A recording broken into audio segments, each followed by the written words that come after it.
All right, just making sure everything's going fine. Yeah, so Merry Christmas once again. Well, technically, Merry Christmas Eve. Just trying to adjust the camera so the glare from the ceiling fan's not too much. Yeah, so honestly, this year I think this live stream is gonna go a little better than what it was last year because I had time to prepare a little bit. Technically, I've been preparing for this all year, so yeah, it's man, just the glare from this is so bad.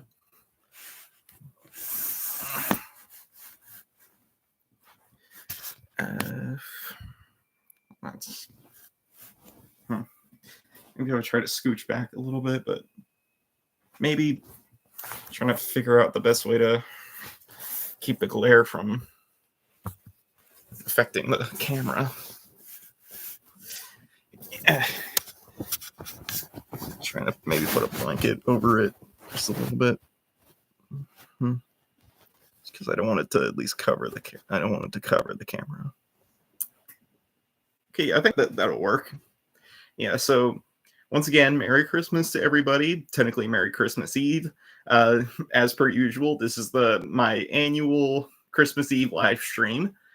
As I said before, I think this is going to go a little bit better than last year because I had time to prepare everything and kind of pick out the select choices of the stuff that we're going to be doing tonight. Because as per usual, tonight will entail first playing some type of video game. Then next is watching a couple of episodes from like certain TV shows or stuff of your choice. And then I have also for the end the stream, we're going to watch a particular Christmas related movie. Now, before we get into everything, for those who are watching the stream right now, and for those who are going to watch this later on, I owe you guys an explanation of where I've been basically all this time. So this whole year for me has been kind of crazy. I haven't had a lot of time to do YouTube stuff, and particularly the biggest thing that happened was first off the hard drive that I used to save video footage on, it got corrupted or something like that. Basically, anytime I try to plug it into my laptop, all it does is it doesn't load anything up. So that basically messed me up because for the longest time I was working on this one particular video as like a preparation for me coming back. The problem was basically it was a the whole thing was that it was a video idea I had where basically I quote unquote left because I felt like I was a failure and I was letting people down for being so late with trying to get a video. So basically this whole Titanosaurus Mechagodzilla adventure was that the crew were going to come and find me and they were going to relax with me at basically another kind of vlog style video, but more related to the Titanosaurus Mechagodzilla adventure. So it's basically the idea was that it was going to have segments of us relaxing at a particular hotel, and then one section was going to be Heshima and Mechagodzilla going to SeaWorld while Nala and Titanosaurus went to Disney Springs. And then the second part would have been that all of us were going to be at Disney's Animal Kingdom because that was the one particular Disney park we had not been to. I had not showcased in the video yet. So I thought that would have been a great idea to showcase me coming back. And then coming home, being all up and ready to start YouTube again. But like I said, the footage, the thing I used to save the thing got corrupted. And the thing is with my old video camera that I used, basically whenever I film a YouTube video, I try to keep the footage on the camera until that video is completed. So just in case if something happened to that footage, it wouldn't be totally lost. Um, but then the next technical problem I ran into was when I finally did purchase a new hard drive to connect in my computer, which does work. Uh, Now my camera, it wouldn't connect to my laptop, so I had to order a new camera to basically film new videos, which I can actually show you guys what it looks like. So,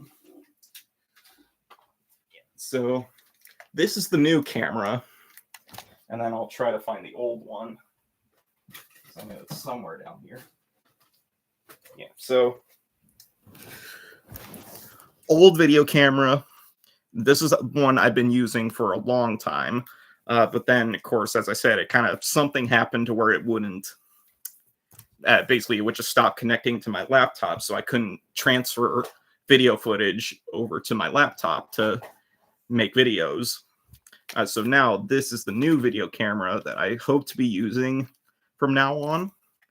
I still need to like test it out and everything like that to make sure everything works fine. But so far, from at least the things I have tested, it seems that it's going to be a good camera. It's a big upgrade to the stuff I have now. So,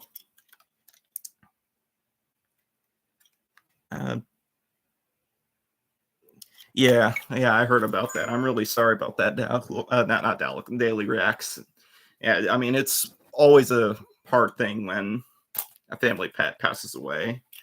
I'm kind of in the same boat as you, because my particular job, my part-time job, that's another reason why it's been taking me so long to return to YouTube. Is I'm still at my part-time job at my local zoo, and I kind of know what you're feeling, because like anytime one of the animals at the zoo passes away, especially ones that I'm really connected to, it's a really sad thing to go through, and it does take a toll on you. So that's another thing. Like it's not so much as that it's not so much as that's what was keeping me away. It was just that the busyness of working, it's not really so much physically exhausting, it's just mentally draining, because a lot of my job is interacting with people. So it really takes a lot out of you, and it's a 9 to 5 job, so not a lot of time to do YouTube. And then the thing that was really kicking my butt, as the terms of not wanting to come back to YouTube, was school. Basically, I'm still in college. Just these last few semesters, not during the fall. The fall was great, but like the spring and then summer semester was just really hard on me, especially during the summer, because I decided to take 4 online classes, and I don't do well in online classes. I figured out this semester, and it did a lot to my mental health, really. So I went back to some of you may have known this, but because I think I mentioned it in my what was it, I think it was the Star Eevee reaction, or it was either Star Eevee reaction, or it was the first Wallace and Gromit Let's Play thing. Basically, it's just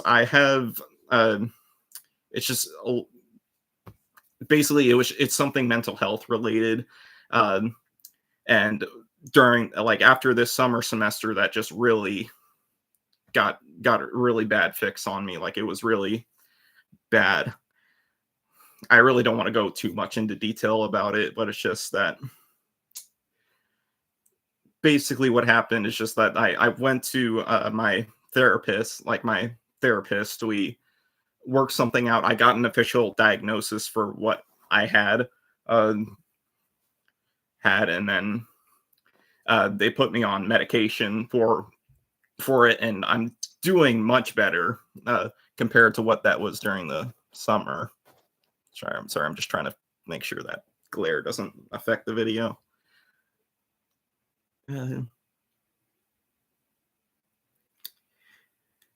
Yeah, that sounds rough. Having to work till 3 a.m. and but yeah, so I'm doing much better. But it's just at that point, uh, by the time I started feeling better and I felt like I was ready to come back to YouTube, it just the video I had in mind for coming back didn't feel worth it. Uh, I think one day it will eventually come out, but it's just right now it doesn't feel worth it to have that be the video to let you guys watch when for my like official return. Yeah, just yeah. So what I decided is because I noticed I have 400 subscribers now, and you know what that means. I get to debut the 6th official Retro Reject. So there is going to be another member to our crew of the Nala, Titanosaurus, Mechagodzilla, and Heshima. So it's and after just a long time of trying to figure out which character I use, I have the person I want to make the member, and she is actually here tonight. And I'm thinking about debuting her to at least get you guys accustomed to it. But I'm gonna save that for later. Uh, but as you guys can tell, I also did just a little bit of redecorating around my room because we got that Lego Batman animated series.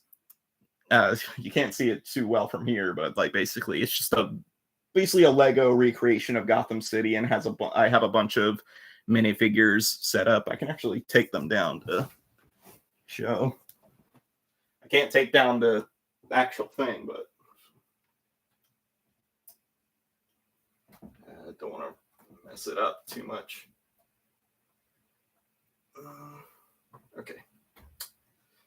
Yeah, so basically all these minifigs, basically these are ones I just either bought at like conventions or stuff, and then I just kind of custom built like the little platforms on here. But some of these did actually come with the set. And I'll show you which ones they are. But basically, I just kind of had them arranged in terms of like each episode of like their first debut. So first up, we got the lineup of like our main heroes. So we got Bruce Wayne, and then I custom built this Alfred. And then this came with the actual set of that, which is the animated series Batman. Rest in peace. Kevin Conroy, or the voice actor for Batman. And then we got Dick Grayson, Robin. Now, here are the villains that I kind of set up. Some of them are custom made. I did myself, but then there's others who actually came with the set, like animated series Joker, or voiced by Mark Hamill. And I kind of arranged them in the format of their first episode debut. So we have Man-Bat, Joker, Scarecrow, Poison Ivy, Two-Face, Penguin, and then Mr. Freeze. And then I've just a little penguin minion. And then we got Cat in the Claw. Well, Catwoman from the episode Cat in the Claw, and just another version of Catwoman, because she had 2 different designs throughout the animated series, like her original design and then her animated, like her new animated series form. But this came with the set. Clayface, Harley Quinn. This also came with the set. Killer Croc, Riddler, and then Bane, and then another penguin minion on the side. Yeah, but other than that, I kind of set up just a lot of different things in my room because once again, you can't see them too well from here, but like we got pictures of Simba and Nala, 2 other pictures Some of them were like hand drawn stuff. And then you can't see it too well, but like up in this up corner right here, those are 2 official animation cells from Batman in the Animated Series. But anyway, enough of that. Let me put these back up, because then we're going to get to the real reason why we're here tonight, which is the fun activities I have planned. Okay, this one goes with... Okay.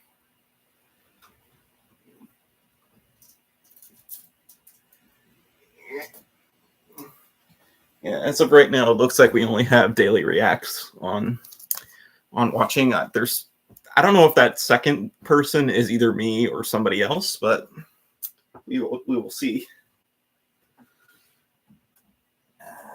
Okay.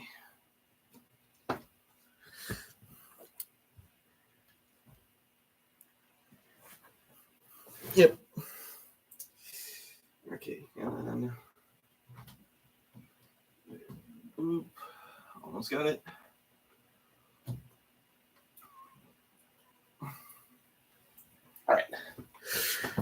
All right. So, as always, first official order of business is doing a particular video game for tonight. Once again, trying to fix this so the glare doesn't affect the stream.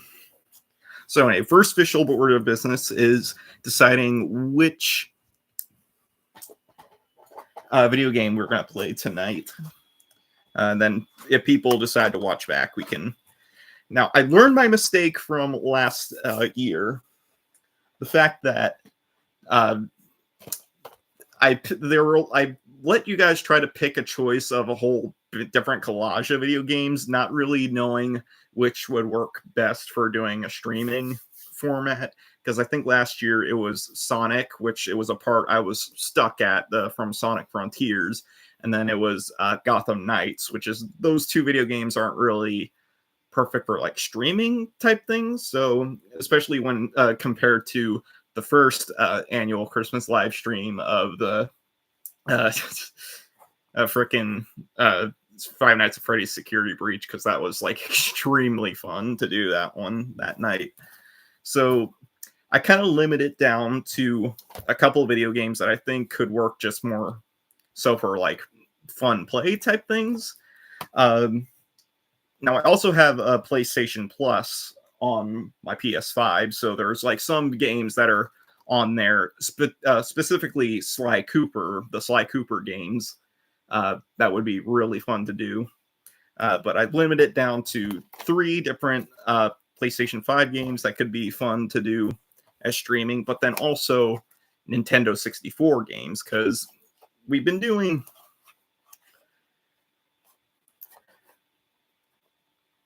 Uncharted, I have to check, because I don't know if it is something on PlayStation 5, and I haven't played that game before, so I don't know what to expect from that. But as I said, we also have N64 games, because I'm not just limited to my PlayStation 5. I do have like actual cartridges. So some of the choices are Mario Party 3, Super Smash Brothers, the original version, and then Legend of Zelda Majora's Mask. Now, this is going to be kind of a fun one to do in my mind, because it's an interesting thing that I wanted to talk about for Majora's Mask, because not a lot of people would expect that I would be playing Majora's Mask, because like it's not really a Christmassy... Well, I mean, none of these are like Christmassy type games, but Majora's Mask seems more like a Halloween type game. But it does have some moments, because you're trying to bring joy to this land that is basically gonna die, because this moon's about to crash into it. Now, with Majora's Mask, I've reached the end of I technically actually completed the game, but there's a little challenge I kind of want people to try out if they do have Majora's Mask. So, once you've gotten everything done, like you've gotten all the masks and you've defeated all the bosses within the game, instead of just automatically wanting to go fight Majora once those last 3 days are up, I challenge you to reset time back to the first day and choose the people and the particular things you want to do on those last few days. Choose the particular people you want to help, uh, as well as the kind of just basically the things you want to do, the people you want to help, the bosses you want to fight. And I think I developed a strategy to help the most people and basically to help the most people within Majora's Mask, as well as it's just a fun challenge. I really want to. Now, technically, I play tested this strategy for this, and I wanted to show you guys how it would work. But it just depends on what people want to see. But then the PlayStation 5 games I have, other than Sly Cooper, which is going to be on PlayStation Plus, Maneater, which is basically the shark game. It kind of reminds me. I'm pretty sure I've showcased this game before on previous other streams, where basically you just play as a shark, doing basically just living life and doing whatever. And there's a couple of challenges spread throughout the game, and you're basically just trying to become like the apex predator for most other sharks.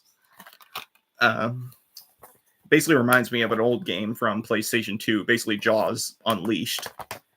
And then Atari 50th anniversary. So basically it's just a collection of different old-fashioned Atari games from the 2600 all the way up to the Atari Jaguar. And basically just playing around, messing around with the different games that they have in the collection. And then this one is one I haven't shown from last stream. It's actually a new one I got. WWE 2K24. The reason why I think this one would be fun to play is because you can custom make characters. And what I did was I made custom characters for my YouTube crew and just other random characters that I wanted to do. So I think it would be funny. To do a couple of matches with some of those custom characters I have in store. So the ones basically what we have is a custom character for Nala, a custom character for Heshima, a custom character for Titanosaurus, Mechagodzilla, even one for myself. And then just a few other characters that are from series I like. I'll show them if we do decide to have this be the game that we play, but it just depends. Because right now it looks like Daily Reacts is the only one who's online at the moment, so I'll hold off on the decision for which game to play first, because then I'll just showcase everything that's going to be done tonight. So then after video game session, we have different television stuff that we could do. Now, one option we have is that we could do it as just picking one TV show and watching several episodes of it.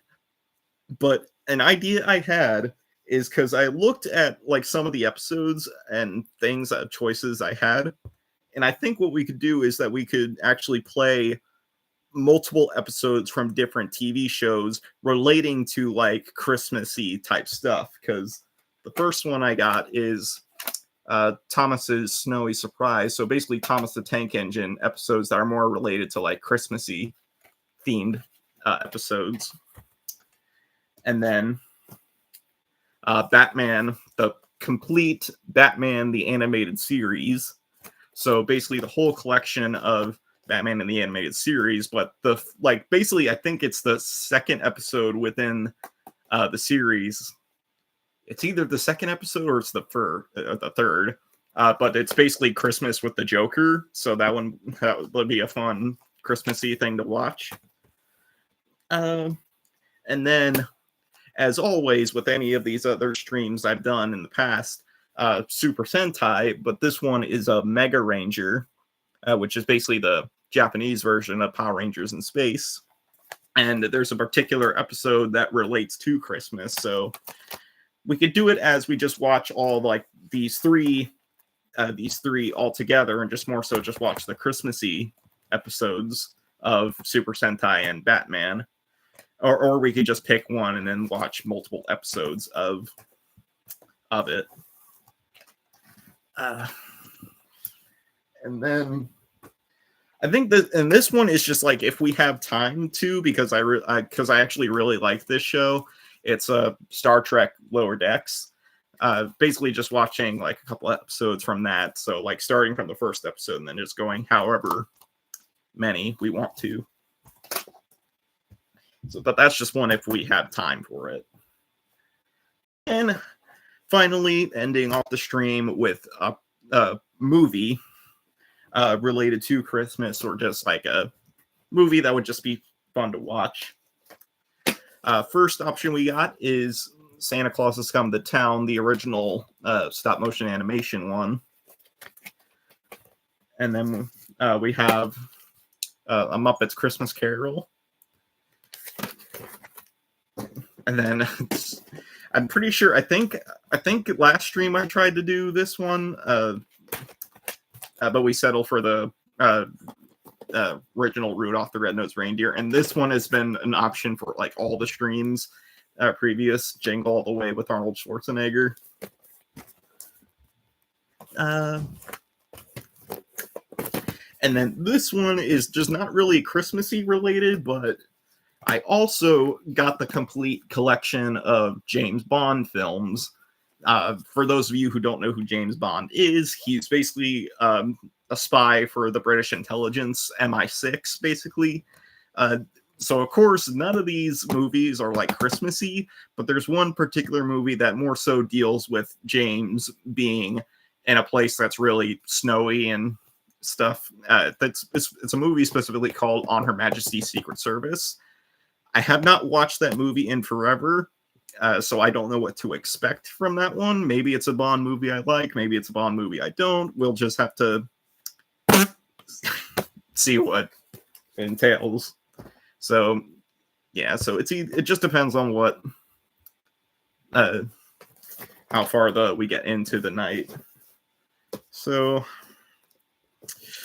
while we wait for this, while we jumped up to 4 people, great. So for those of you who just joined us now, the decision we're trying to make is which video game we're going to start off the night with.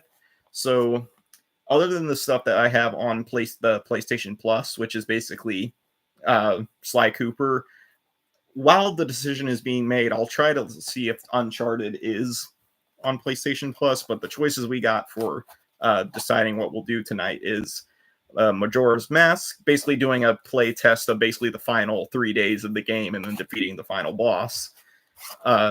Super Smash Brothers, Mario Party 3, and then PS5 games.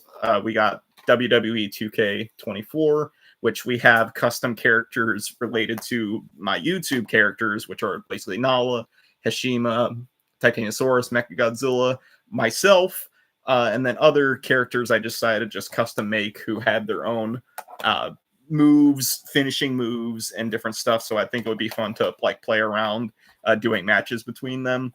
And then the Atari 50th anniversary, so just a collection of different Atari games, and then Maneater, which is basically just a fun shark related game. Okay, so while people are deciding on that, I'm going to turn on the PlayStation 5. So I'm going to play. Never seen James Bond, but that is true. Sean Connery, the original James Bond, was Indiana Jones's dad. What was his name? Henry Jones Sr. Yeah. So maybe we could play a Sean Connery movie, but just the one that had more so to deal with like snow and being like kind of more Christmassy like weather. It would be On Her Majesty's Secret Service, and there's a fun little story related to that. So I might So if we do decide to do that, but it's just it depends. So first, while the decision is being made on which video game should be played, I'll look for Uncharted on my PlayStation Plus, because another option we got is Sly Cooper, and I know the brightness is up, so I will probably turn that down a little bit. Let's see.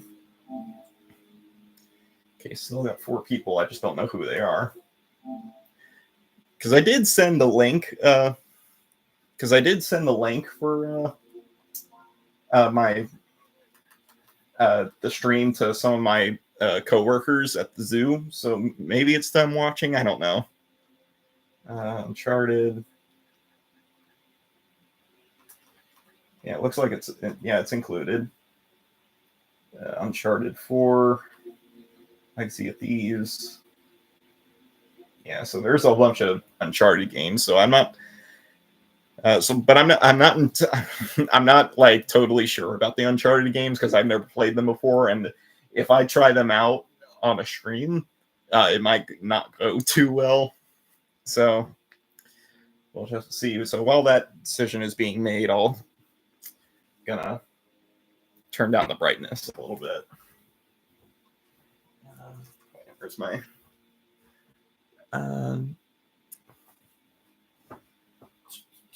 okay, settings.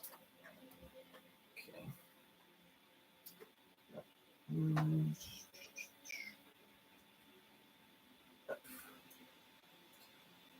Brightness.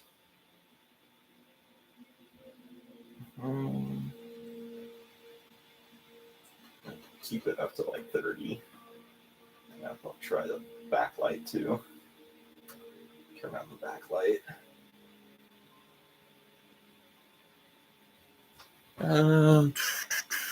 2 people left. Let's see. Okay, I'll try to turn up the brightness just a little bit because we don't need so much. Not so much the backlight. Okay, yeah, just depending on what happens, we'll decide. I'll decide if backlight needs to be turned up or down, the brightness and stuff. Okay, so Daily React says the shark game, but he also says Uncharted.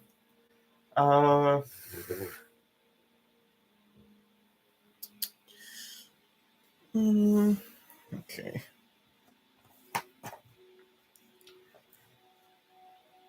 Let's see.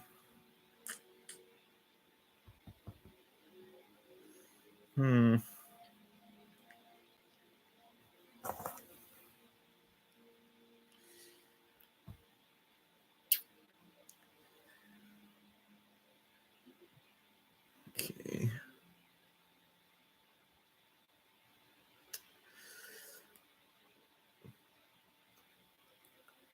Okay, but what I think I'll do is maybe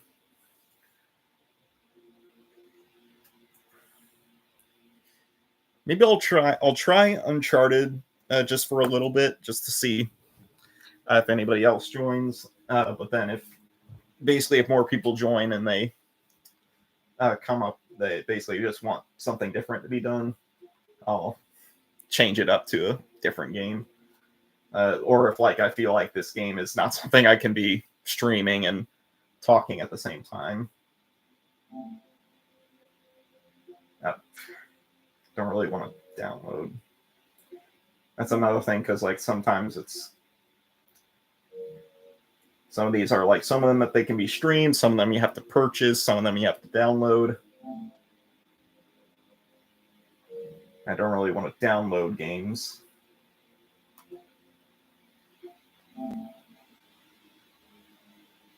So it looks like the only ones we can stream are Uncharted 4, and then the Lost Legacy. Mm-hmm.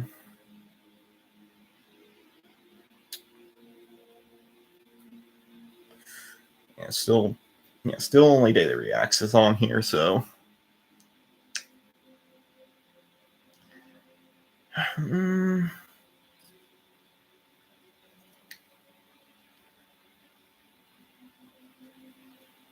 Okay, what I might do is I'll just start out with the shark game, Maneater, and just see where we feel going from there.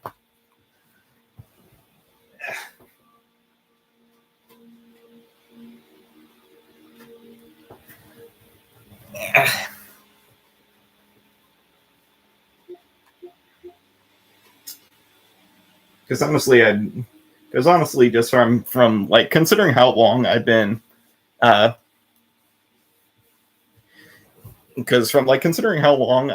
like absent from YouTube, I kind of understand where not a lot of people are showing up to the stream. So it's like something I was kind of expecting. Brightness is still a little bit high, so maybe I'll have to turn it down just a little bit.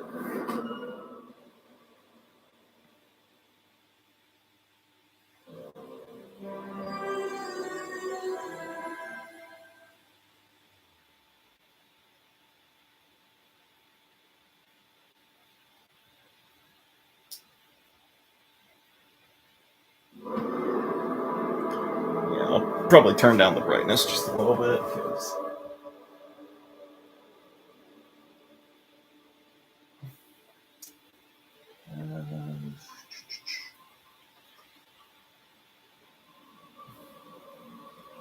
Backlight, brightness down.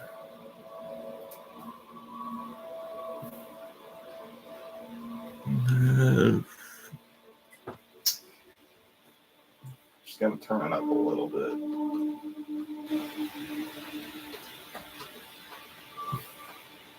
Okay, that's about the best as we can do for it. So, yeah, we'll just play Maneater for a little bit.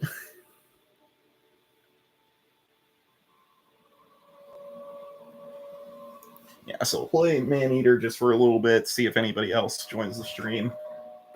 Just be a fun little shark doing random stuff. I'll be sure to explain like what's going on, just because I know the record as a steward of our lakes and rivers has been checkered at best. So I remember. Yeah, so I don't know if you can see the. Yeah, so let's see what needs to be done.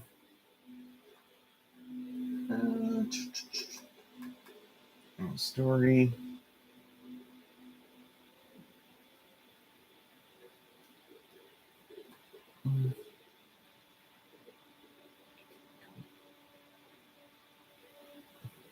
Beat 10 minutes. Let's see.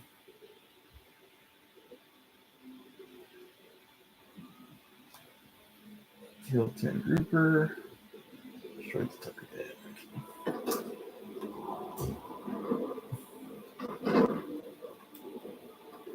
Okay.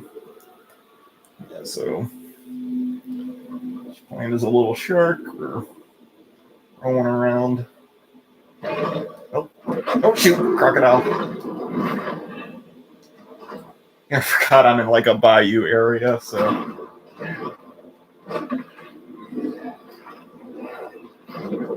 Forgot I was in a bayou area, so. There's gonna be a bunch of crocodiles swimming around.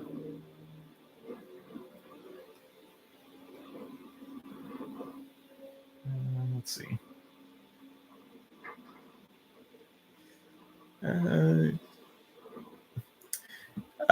Godzilla. Yeah, thanks for showing up. Yeah, so as of right now, we're playing Maneater, which is a fun shark game. Okay. Oh, it's a spinner shark. I forgot how you submerge in the game. Or if there is a...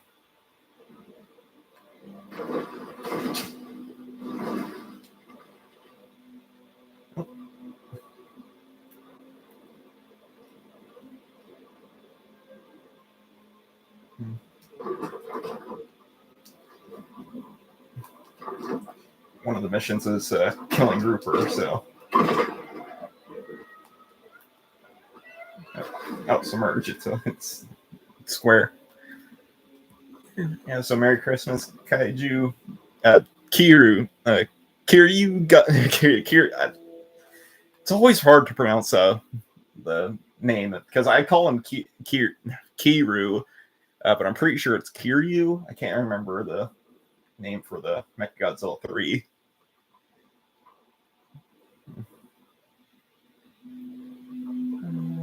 Let's see.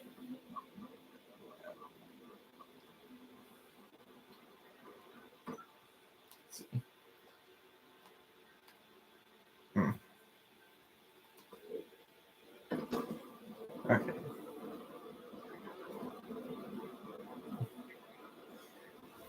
Yeah, wasn't paying attention. It's another shark, I think. Oh. Oh, no, it was a barracuda. It's tough being a shark, and I'm considering that this little guy is a juvenile. So, because if you don't, because like if nobody's played this game before, what Maneater is basically the shark I'm playing as now. Basically, he was originally a shark that was in a female, basically it was a baby inside of a female shark, but then basically a shark hunter was able to catch her and basically cut her out. Basically cut this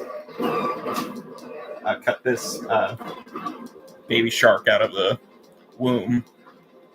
So now this shark is basically just wanting revenge.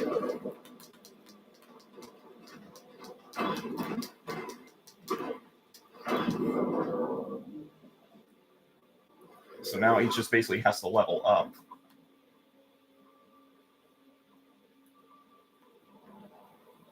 Completing little objectives along the way. So right now I'm going to one of them, which is basically you have to kill 10 grouper in a particular area.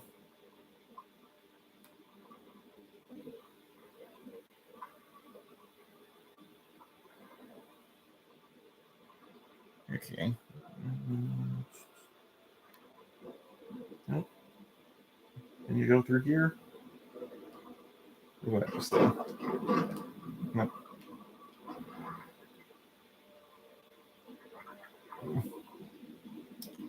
Okay. And if I remember correctly, the shark I'm playing as is a bull shark, which is usually one of the more fiercer sharks.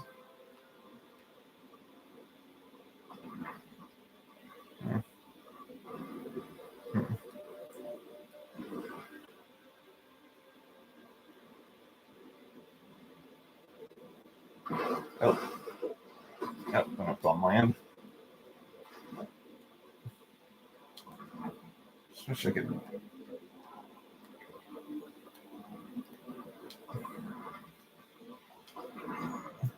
Just trying to see who this is.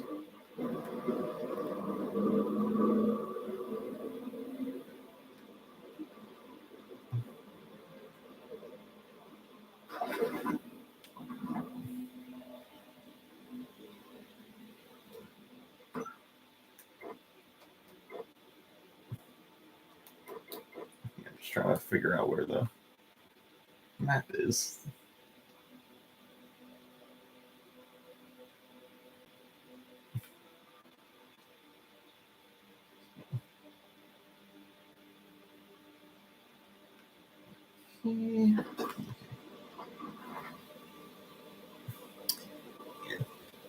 Oh, Monsterverse Man, thanks for coming. Yeah, so as of right now, we're playing the game Maneater, which is basically just a fun shark game. The choices we had for tonight were Maneater, the Atari 50, the Atari 50 collection.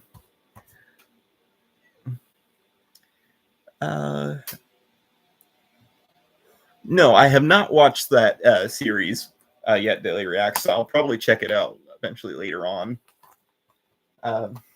Just because I haven't had a lot of time to devote to YouTube stuff. Like obviously I've scoured around different videos. It's just I haven't been keeping up with the people I've subscribed to and seeing what's going on. So yeah, the choices we had for tonight, because we were just playing, I was just playing Maneater to see if anybody else would join, because at first Daily Reacts was the only one who was on here.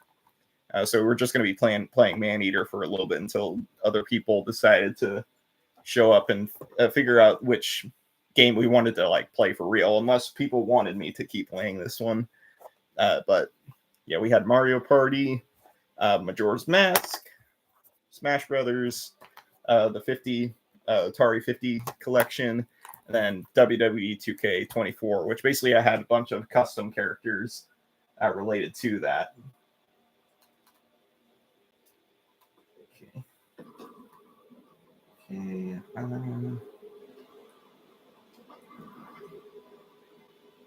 Basically, the custom characters were characters related to my YouTube channel, so yeah, so basically we had custom characters for Nala, me, Mechagodzilla, Heshima, Titanosaurus, and then a bunch of other characters I wanted to make in WWE. Yeah, but as of right now, we're just playing Maneater, being a fun shark swimming around. Trying to see if I can progress in the story further, because I haven't played this in a while.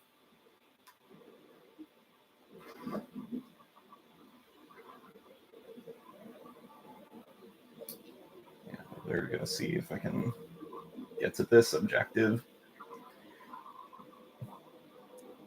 Oh, -1, Godzilla -1. Yeah, I love that movie. Like, Godzilla -1 is probably, now, I wanted, like, I don't know if I wanted to make a video off of it, but Godzilla -1, like, I consider it one of my favorite Godzilla movies.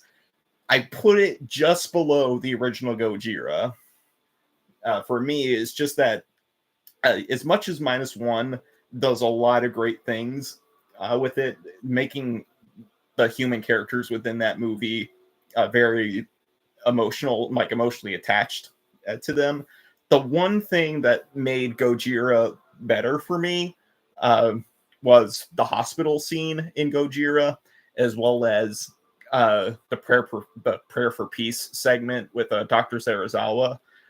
But -1 still does a great job as a Godzilla movie. It's like I'd put it just below Gojira, so it'd be like my second favorite Godzilla movie of all time. So, okay. Oh, is that the? Oh. This is the guy I'm trying to. Just forgot to walk on though. Capable of speed bursts of up to 35 miles per hour. I know you can lock on to enemies. I just can't remember how.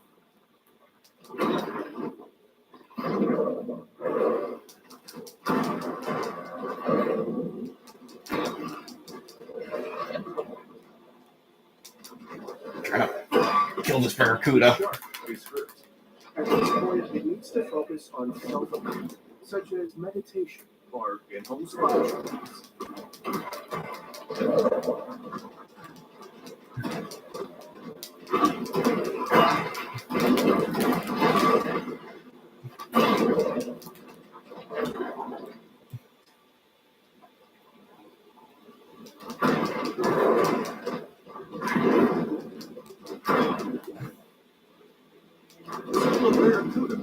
The waters around Trash Island, where they enjoy a steady diet of hypodermic needles and used pregnancy tests. Yeah, I forgot this part of the bayou is a dump, basically. Godzilla vs. Kong. Godzilla vs. Kong. I made my tier list video on that movie. Well, not like this movie itself, but I did a whole tier list for the Godzilla movies. And Godzilla vs. Kong, like, I put it in the mid tier. Like, it's an average Godzilla movie for me. You're talking about Oh no, it's not Godzilla versus Kong. It's a Godzilla X Kong. Funnily enough, that is a movie I have not seen. I just decided not to see it in theaters just because uh, the Godzilla versus Kong thing kind of really weirded me out a bit. Like, I really don't want to see another uh, Godzilla Kong crossover thing for a while. Yeah, I just really didn't want to see like another Godzilla versus Kong thing for a while. Yeah, I've heard that people liked it, like in terms of like Godzilla movies, like they thought it was good. It's not it. The thing I've heard people from friends who are also Godzilla fans, they also said like it's more not really like Ishiro Honda type Godzilla movies. It's more so like Jun Fukuda, like the movies like Son of Godzilla, stuff like that. Yeah, I've heard that it has a lot of monster action in it. Just for like I might eventually see it eventually. I just gotta buy it. Like I gotta buy it on DVD and well, not DVD, Blu-ray.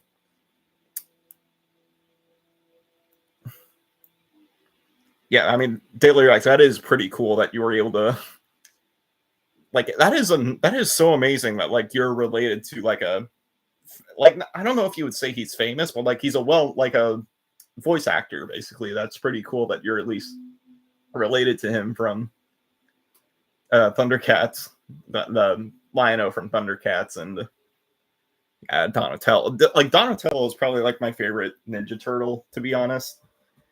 He just like he's a pretty smart dude, and like I don't know if it's just like he had like his boast. Like there's just a lot of things I like about Donatello. Like he's the smart one of the group.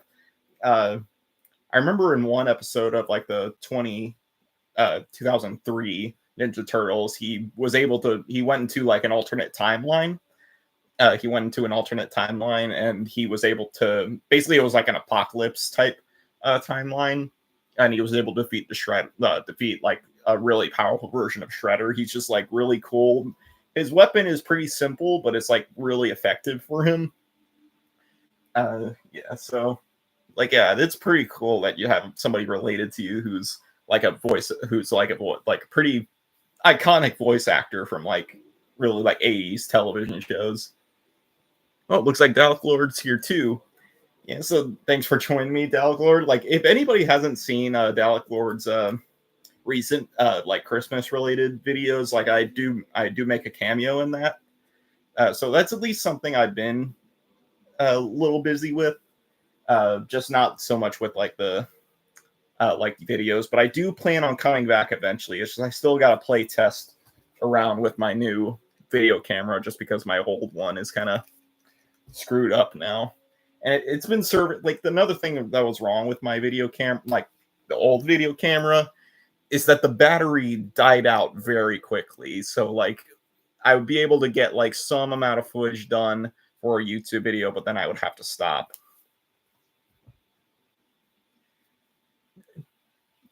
Yeah, Dalek, I thought your video for the sinking of the what was it? Not it wasn't the was it the I'm trying to remember the name of the ship because like it's a very like it's a like it was a pretty entertaining and like very dramatic story. So and having like all your characters in the most of them being in like your drawings, and like my thing was just like a simple cameo type thing. And so like I thought it was pretty neat. It's pretty like it's a very dramatic story. But anyway, we're still playing Maneater, which is like the shark game that I've had featured for like a couple of streams, but we just never got the chance to play it before.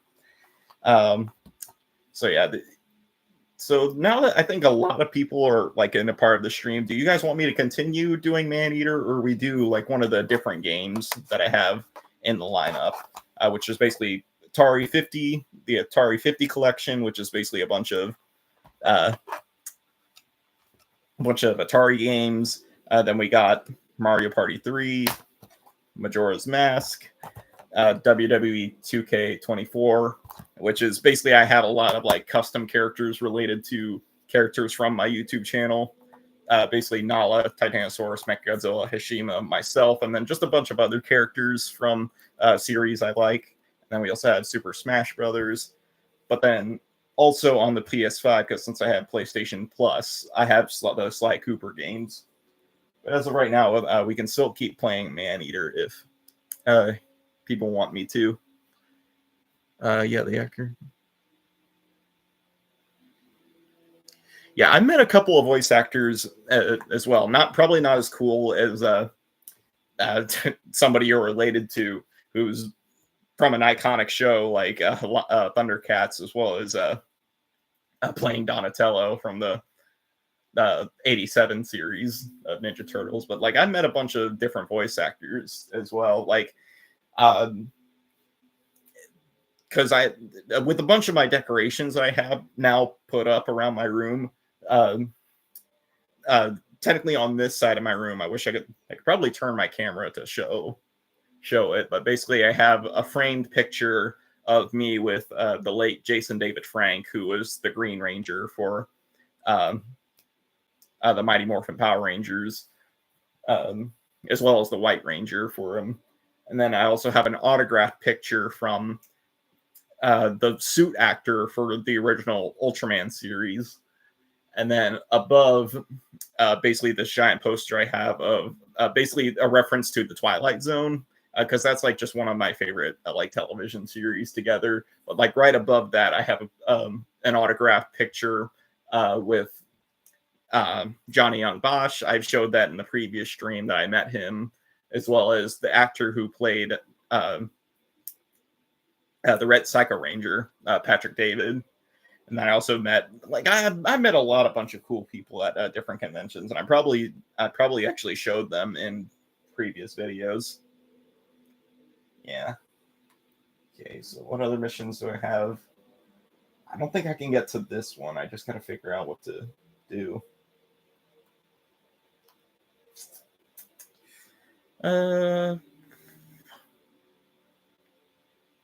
Let's see.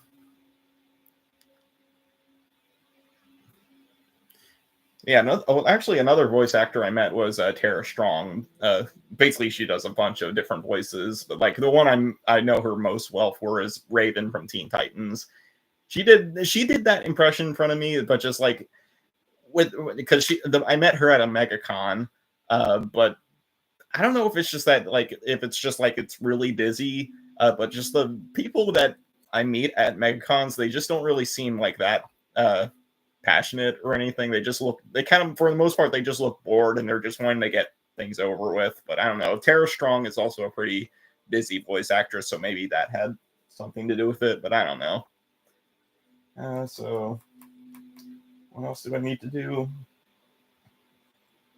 Yeah, man, I really don't want to, because this one mission says I need to consume 10 people.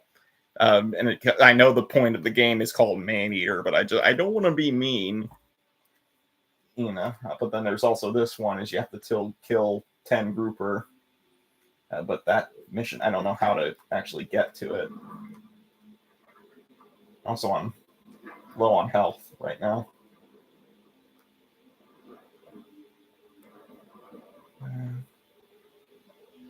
Yeah, so I guess we'll just try to do this mission. I'll just try to figure out a way to get to it. I also have to heal up. Just can't remember how you heal up in the game. Pretty sure it's like you just eat things. Oh, yeah, there we go.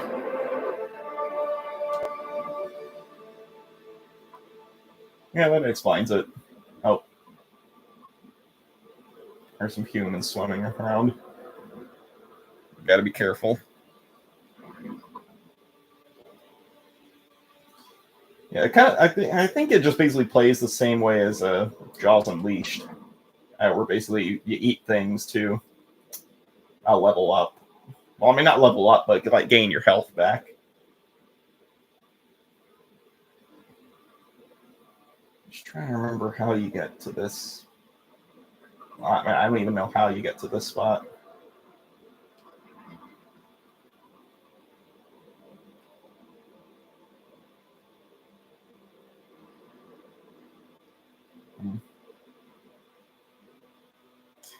like the environment in this game is like really nice. Oh, I'm a shark out of water.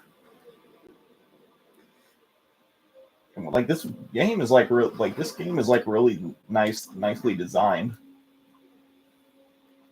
It's like it kind of just so awkward that I'm just stuck in a bayou level.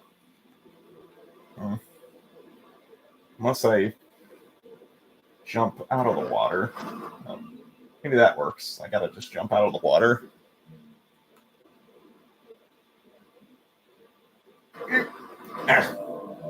Come on, Sharky, you can do it.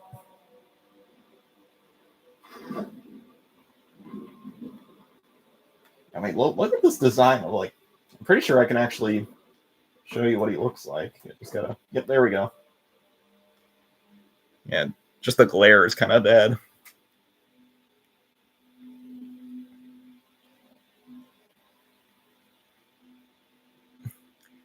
Yeah, I'm definitely excited to return for the new year, because I do have a lot of fun video ideas planned, especially with coming back with who's going to be the sixth reject, which I do plan on revealing eventually later tonight.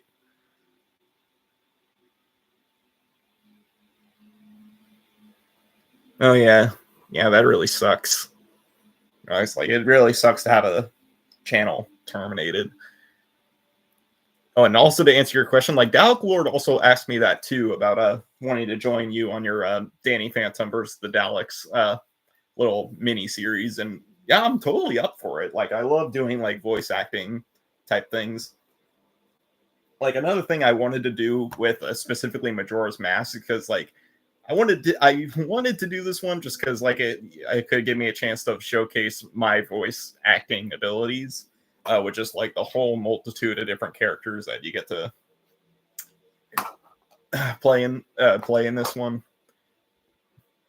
Yeah, like voice acting, like I would give, like if I didn't have my job at the zoo, which I mean technically my whole career goal is basically becoming a zookeeper. For basically, I'm not particular to any animal. Like I'm not particular to a certain animal. I'm willing to work with anything except venomous snakes. I can't do snakes. But voice acting is something I might want to do like as a side thing. Like if other YouTubers need voice actors for like their projects, I would be happy to do them. Okay. I'm trying to see if I can jump over this. Oh, yeah, you can jump. Yeah, just trying to. Oh. I just don't know if you can jump over that. Okay. Oh. Hit a chain. This is going to be hectic to figure out. Oh. Can you even jump that? I don't know. I'm just trying in anything because I'm trying to. Oh. I don't think you can jump that. Yeah, I don't think you can jump that. Okay. Yeah. Okay, I completed one of the objectives. I'm just trying to figure out how I can get to this next one.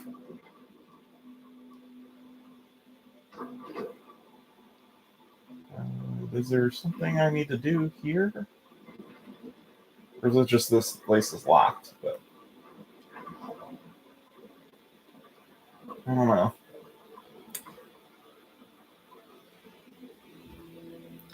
I wasn't able to watch the final part yet. I haven't been able to see it just yet, so I'll probably check it out later on. Just trying to. Oh, destroy the target? Oh.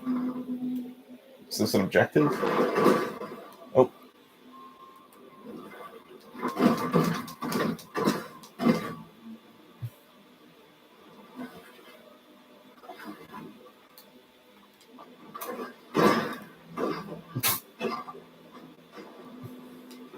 This is one revenge-filled shark, like willing to jump on a boat.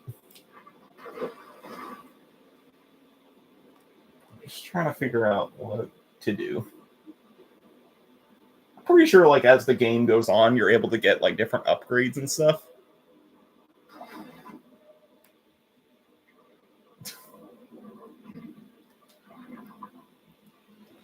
Yeah, like when you're able to like melt into a role like that, like able to change your voice that much, like you're gonna be. Oh, shit. I forgot that. Keep forgetting I'm in a bayou level. Keep getting attacked by alligators.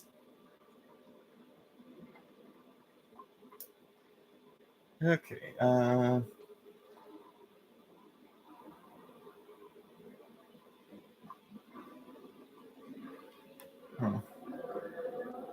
I know as a shark, I just got to keep moving, or else I'll die.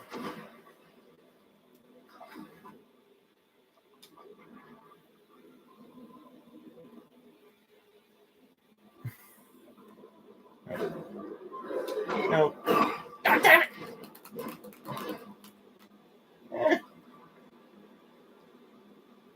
Okay, I really don't want to die. I've come this far to avenge my mother.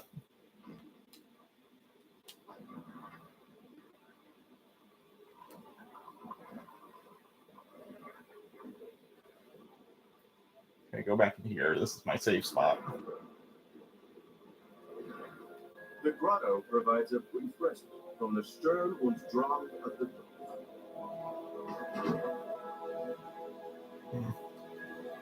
Okay. Yeah, so it looks like we still have Daily Reacts and Dalek Lord watching. So, just trying to just figure out what I should do next. Because, like, there's a bunch of different other side missions I could do. Or I could try to switch out to a different game.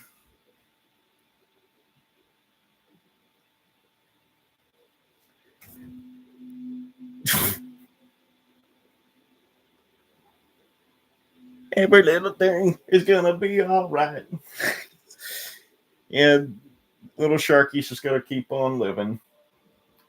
I mean, there's a bunch of different side missions I could do. It's just like it's hard to figure out what I need to do.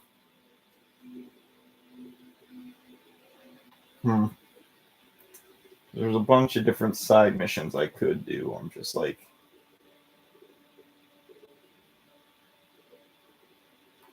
trying to figure out what to do.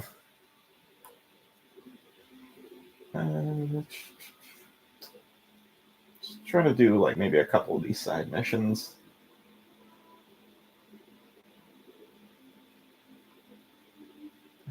Okay.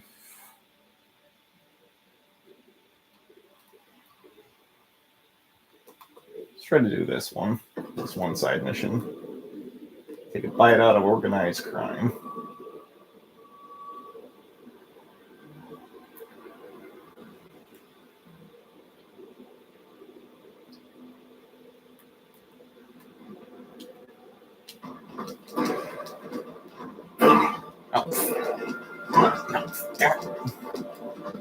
Oh, no!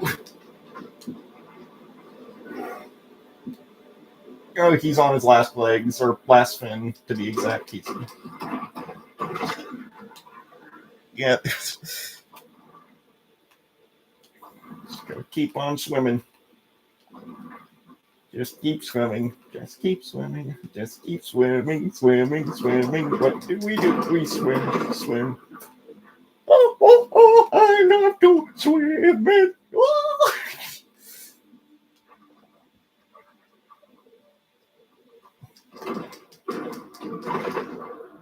Yeah, so it does basically work just like a.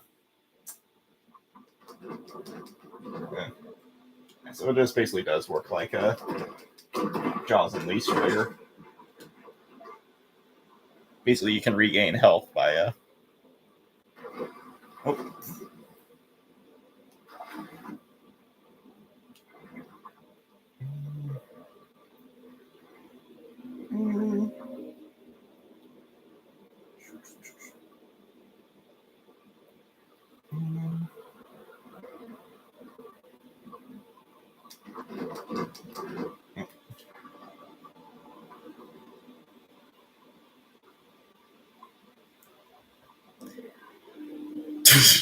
Yeah, it is a funny Nemo reference.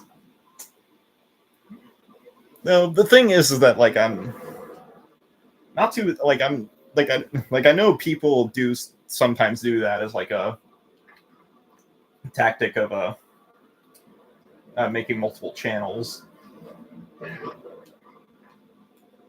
Oh, was that the ski boat? Oh.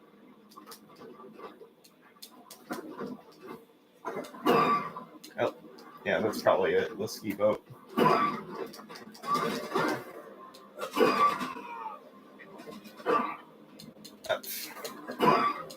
I might be taking up a bigger bite than I can chew.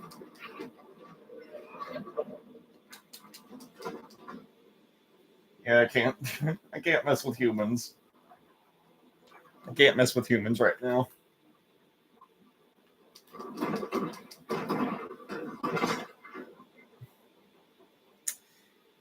Yeah, so yeah, I'm just like for me, it's just I'm not really in a position where I do need to make like multiple channels, but like I know that's what people do sometimes as like a tactic to like just in case if something does happen to their channels. So I don't know like what kind of channel I would make as like a second type thing, just in case if something ever happened to mine, but I don't know. Okay.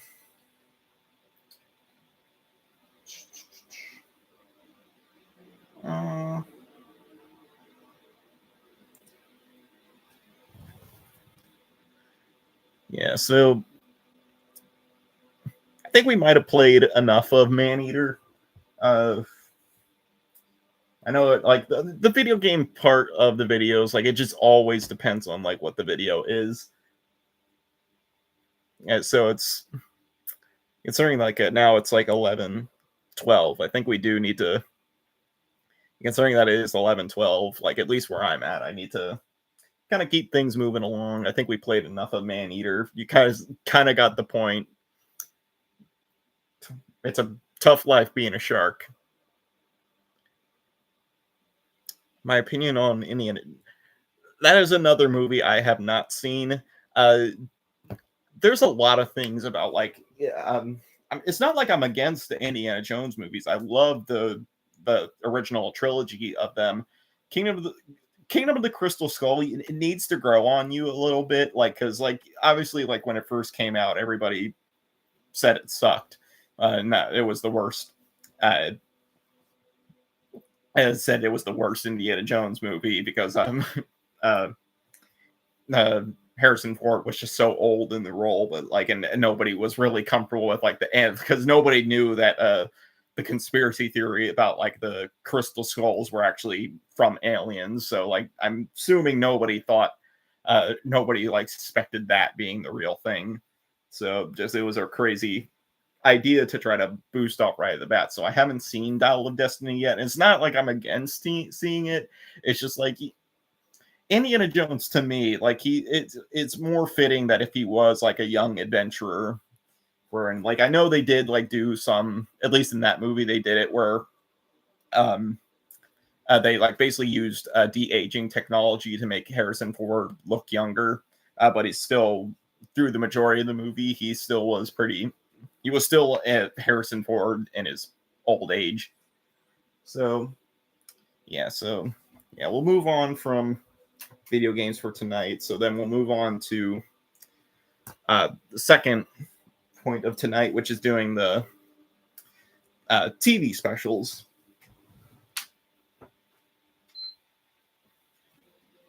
Oh, I probably should have saved. Oh well.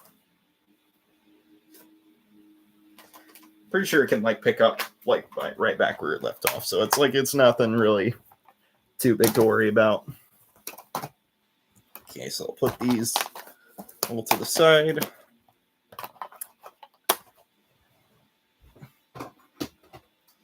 Okay, so as I was talking with daily reacts earlier tonight. What we could do is that there are 3 different options I have, technically 4 if we have time. But basically, what we could do is do basically watching one episode that's like Christmas related from these 2 options. So we have Batman in the Animated Series, basically the complete series. There's one particular episode called Christmas with the Joker, which is the Christmassy themed episode. And then there's also Mega Ranger, which is Super Sentai. Because I know in previous streams we've done, not Die Ranger, Go-Go 5, where we've done like watching multiple episodes from that. But there's one Christmas themed related episode from Mega Ranger. And then we got the VHS tape of Thomas's Snowy Surprise, which is basically just a collection of different Thomas the Tank Engine, like Christmassy or like snowy related episodes. So this one I feel like I wanted to watch all the way through. Basically what we could do is just watch these episodes, like the Christmassy themed episodes, and then put this on, and then that will be a segue into the Christmas movies I have selected for tonight. So it's either we could do that, or we can just pick one of these particular options, and then we could just pick one of them and then just watch multiple episodes from them. So I think Dalek Lord. Okay, Daily Reacts wants Batman. Okay, so what I think I'll do is that I think we'll put Mega Ranger off to the side. What we could do then is that I can put on Christmas with the Joker, and then I could try to see if there's like any other I could try to look up like other episodes for Batman the Animated Series. Like another episode that just came to mind was Heart of Ice, which is the episode where Mr. Freeze makes his first appearance.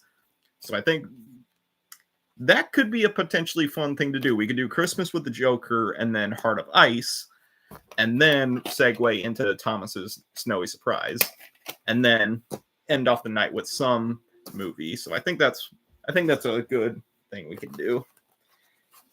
All right, so that's actually a little pamphlet that shows which episodes are in which disc. Okay, so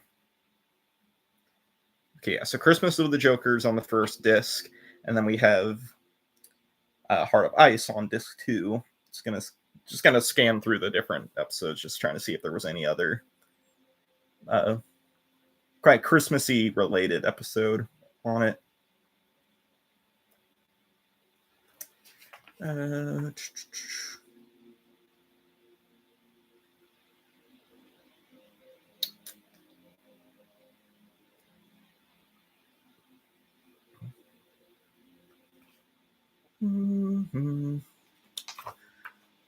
Yeah, so I think that's what we'll do. We'll just do Christmas with the Joker and then Heart of Ice. Okay.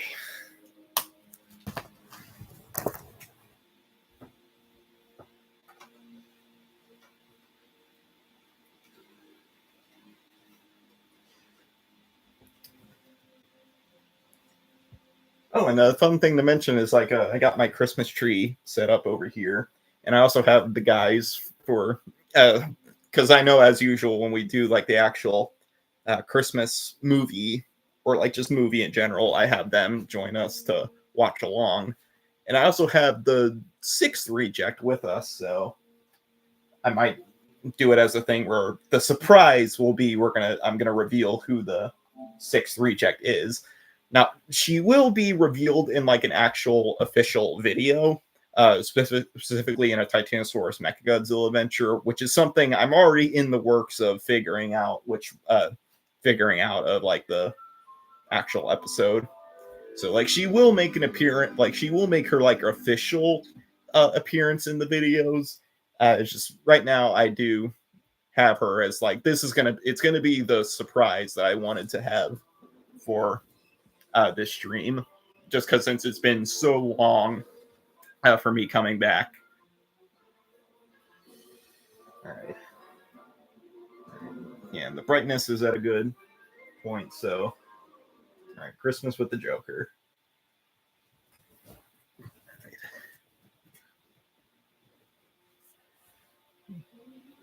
Yeah, good thing about the Batman the Animated Series is like the bright, like the because fun fact about it is that Batman the Animated Series was hand drawn on black paper. So because most of Gotham City and like most of the time Batman works at night, so most of like the scenes are hand drawn on black paper. So the black doesn't have to mess with the brightness since I already have it kind of low already.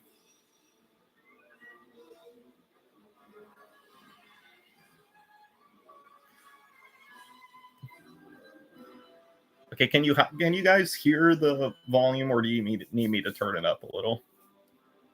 Probably gonna turn it up a little bit because just to make sure you guys are actually hearing it.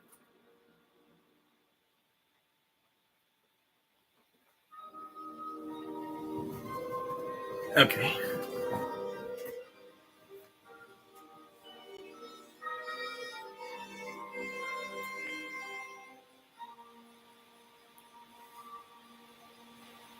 Jingle bells, jingle all the way. Oh, what fun it is to ride in a one-horse open sleigh. Hey, jingle bells, bells. Robin laid an egg. The Batmobile lost a wheel, and the Joker got away.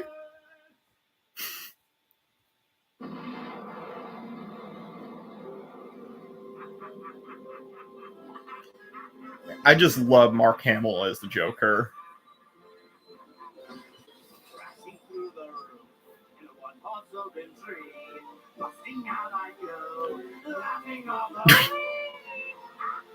Just Mark Hamill does a perfect Joker. Batman, it's Christmas Eve. Let's kick back and get into the spirit. The Joker's escaped from Arkham Asylum, Robin. And you really think he's going to make his move on Christmas Eve? Even scum spend the holidays with their families. He has no family. I mean, technically Harley Quinn hasn't been introduced yet, but like she's technically his family. No sign of the Joker. We come back here, have Christmas dinner, and watch It's a Wonderful Life. You know, I've never seen that. I could never get past the title. It's a deal, then? Deal. Man, I also really miss Kevin Conroy. Like his Batman was also his voice acting for Batman is just legendary.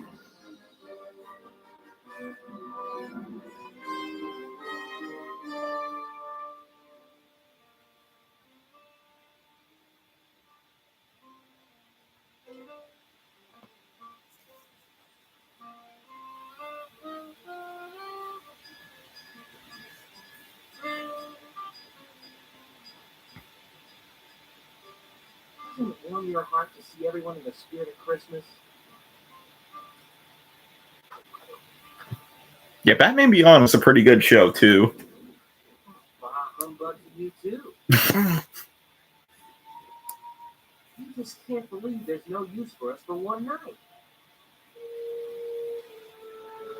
There. Hey, lady, hold up. You dropped this package a couple blocks back. Oh, it's for my grandson. Thanks so much. Merry Christmas. And I guess it's nice to see that, like in Gotham City, there's still like good folks. I mean, that's the reason why Batman works.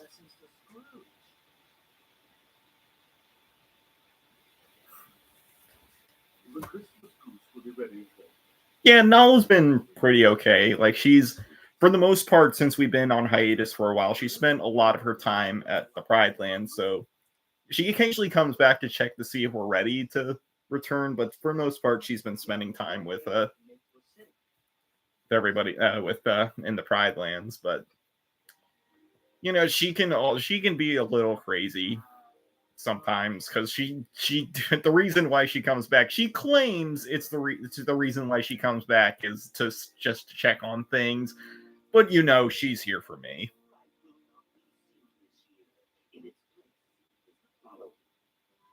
Joker here. Greetings, Gotham, and Merry Christmas. I hope you're watching back now.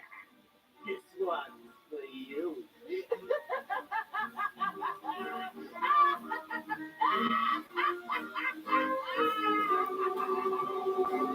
And also the days of hand-drawn animation are like, I really want to see them return, like hand-drawn animation, like really bring back hand-drawn animation like in a mainstream form. Because the thing is, like, they're going to be like the new Mufasa movie came out. Now I am going to see it because like I feel like even though as much as I don't like the idea of live action Disney movies, at least with this one it sort of makes sense because like, hey, it's at least an original story, so I will give it a chance. I'm actually going to plan on seeing it on Friday, so I will see if it's worth it. But like, you're telling one of the most iconic, you're basically telling the origin story of one of Disney's most iconic father figures, and you don't choose to make it a 2D animated movie, which is based on the original story. So like, I would give it I'm giving it a chance. Like, I'm giving it a benefit of the doubt because at least from the trailers I've seen in Mufasa, like they fixed the biggest problem I had with the first live action Lion King.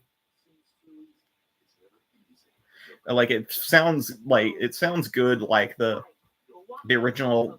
Basically it sounds like they fixed the biggest problem I had with the original live action Lion King, and they made the lions in that movie more expressive compared to what at least from what I've seen in the trailer. So that's the biggest issue I had, which they fixed.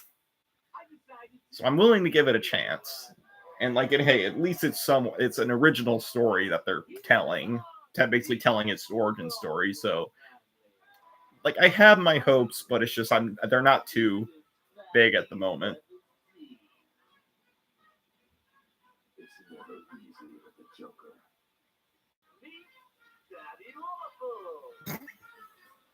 You can see maniac up. Looks like I'll have to teach Daddy some manners. And here's Mommy Lawful. Help! Somebody please help us! Ho, ho, ho, isn't she jolly? And here we have So he's keeping some people from Gotham hostage. When I get my hands on you, I'll just... I'll bet Batman wishes he had a family just like mine. Personally, I think relatives are... Like, even though Joker doesn't know Batman's true identity, that's kind of a low blow. Like he wishes he had a family like that, knowing that Bruce Wayne's parents are dead. We're almost there. Hi, I'm Flash. Joker's helpful little out. I'm here to present Batman with a very special Christmas surprise. Uh-oh, here it comes. See, Joker, it's sure nice of you to get that dress up present. Oh, I'm just that kind of guy.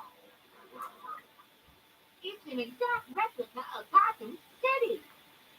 It has everything, even trains and bridges. Bridges?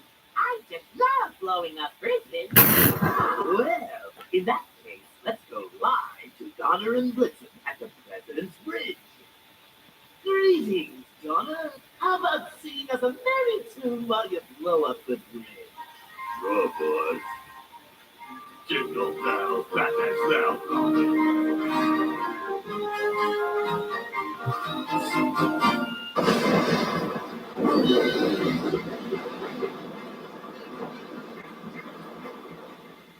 That was great. The fun has just begun. The 11:30 train will be along any minute. Sick drift. We've got to stop that train. Oh, look, lad. Also, it's a candy cane. How is that an effective gag? Yes, honey. My mother's on the train. Your mother? Well, that's different then. Yeah, it'll be even more exciting when it's granted.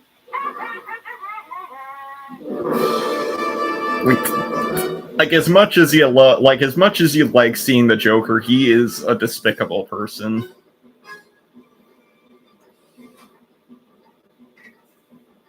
You uncouple the passenger car. I'll get the engineer.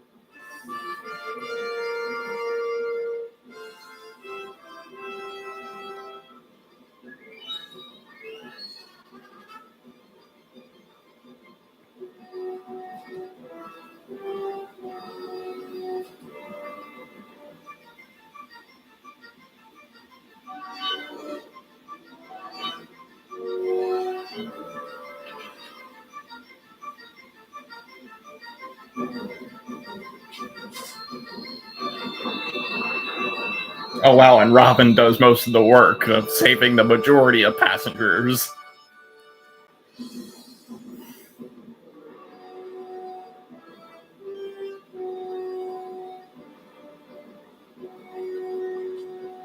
Reach us out. Come on.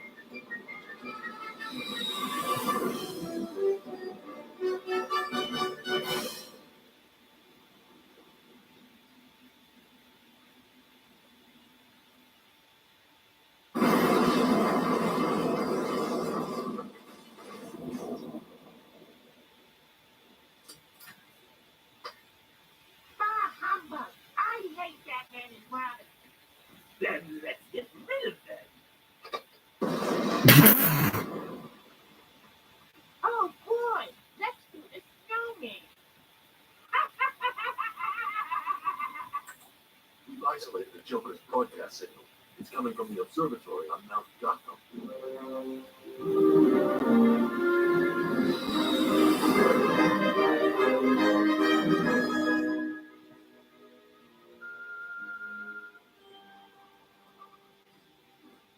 There, the radar antenna. What's that? Careful, Robin. I'm sure there's more to this than meets the eye. Merry Christmas, Batman. I'm so glad you could join us. What's your game, Joker? Oh, just a little holiday entertainment, Batman. I'm sure all the folks at home will enjoy sharing this special occasion. Ladies and gentlemen, boys and girls, live from the top of Mount Gotham, the death of Batman. Okay, yeah, so I know a lot of people think that Joker is just crazy, and like he's not really that like intelligent. He is very smart, but like he just escaped prison. Like he just escaped prison on Christmas Eve. How was he able to rig all of this up? Like how was he able to rig this observatory with a giant cannon? Able to hire like 2 henchmen to blow up the Gotham City Bridge.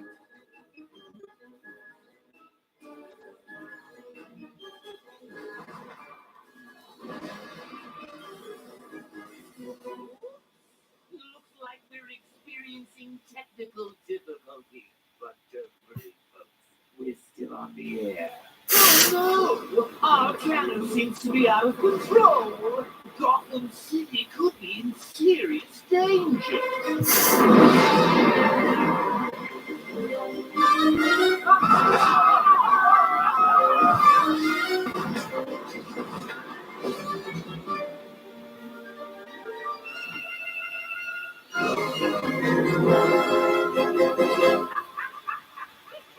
Well, like, how did he rig up that? Like, how did he rig up like statued bust of himself with machine gun fingers?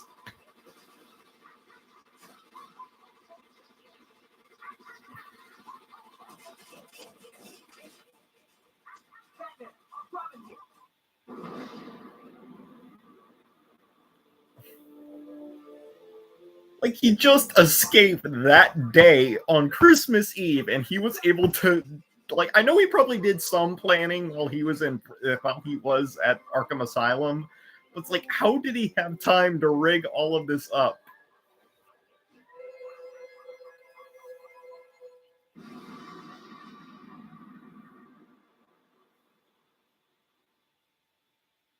Batman? I'm fine, but we're not any closer to finding Joker's hideout. What's our next move? To be quite honest, I don't know. I know you mentioned like the thing about Kevin Conroy about like how his voice for Batman changed throughout the years, but like the thing is, he does do a pretty good job with like distinguishing Bruce Wayne from Batman. Like if you really pay attention, like their voices are very like his voice for both of them are very.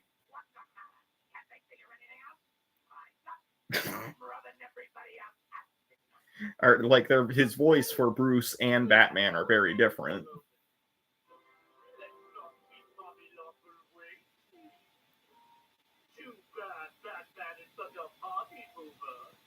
Maybe he doesn't know how to get it.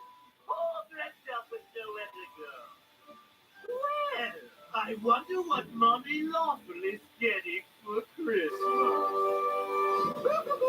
The suspense is killing me. Is it? Can it be?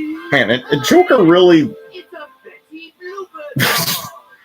Betty Blooper to avoid copyright of Betty Boop. But like Joker really likes tormenting Summer Gleason, who's the reporter, that he keeps calling Mommy Lawful. I haven't seen one of those dolls in years. They don't make dolls like that anymore. Not since the Lapco toy factory went out of business 14 years ago. Third-Day, downtown.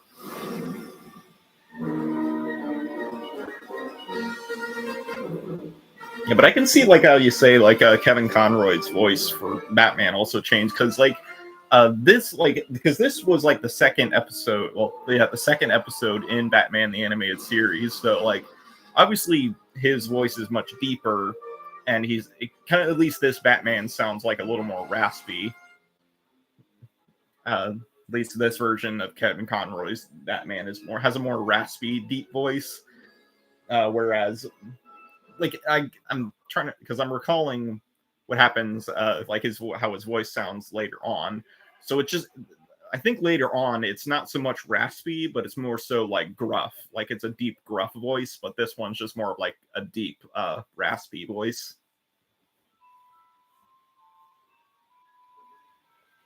Where's that music coming from? Good question.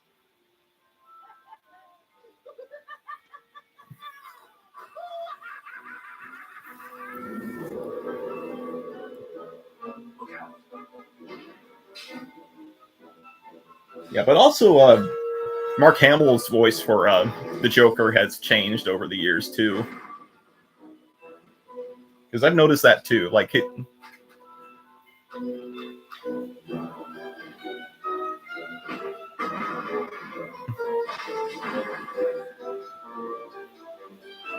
ready. More on the way. Yeah, because like if you listen to this compared to what he sounds like in like the Arkham series of games, like it's very distinctly different.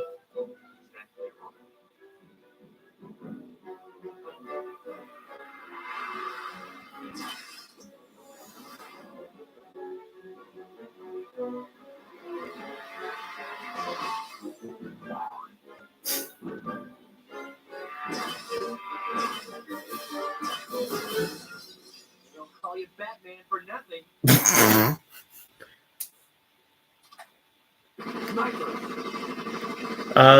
My thoughts on the Sonic movie. I have not seen Sonic 3 yet, considering it just came out in theaters, and I'm already planning to see Mufasa.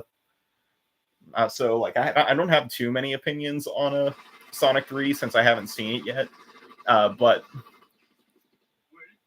at least from what I've seen of like the trailers, it looks great. Like Shadow is probably one of my favorite Sonic the Hedgehog characters, apart from Blaze the Cat, who's like my favorite female character from Sonic.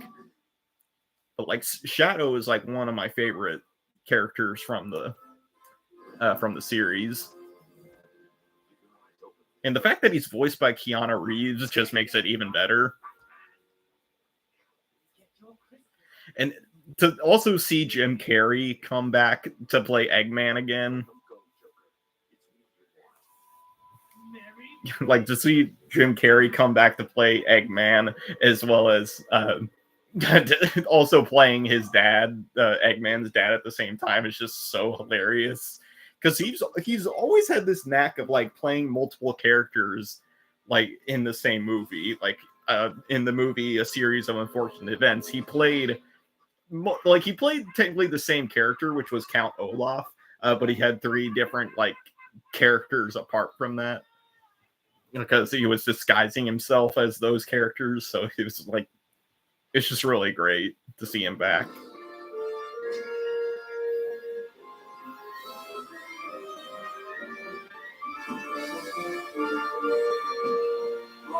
Take care.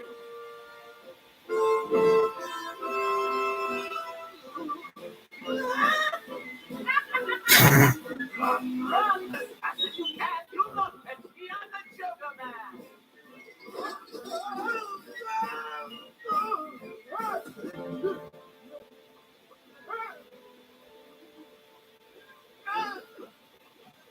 Merry Christmas, Joker. Oh.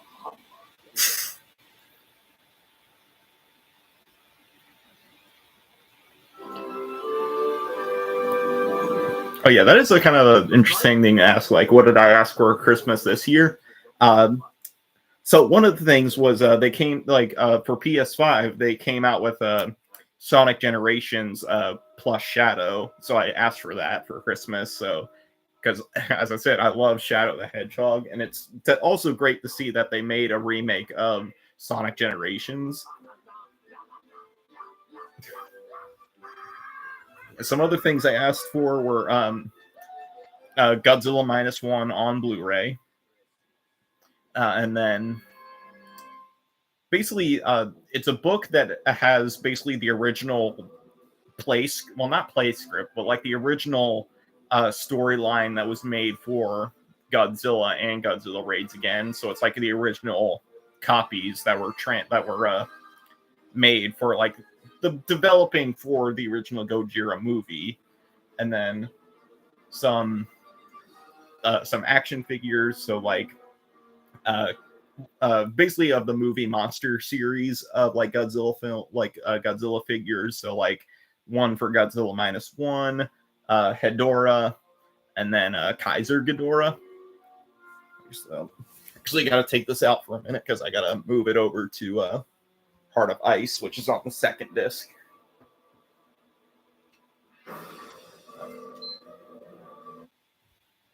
Right. Yeah, I'm trying to remember everything else I had on my list.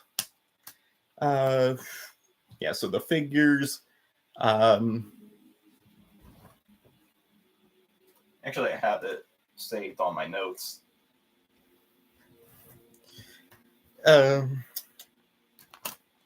Yeah, so I'll pull that up too while I get this set up for Heart of Ice.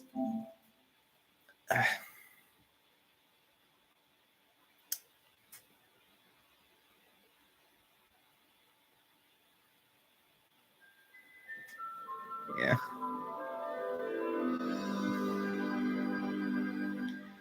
And here's also another thing. Another thing I wanted to discuss.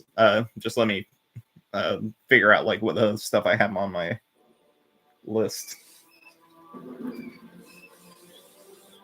Okay, Heart of Ice. Yep.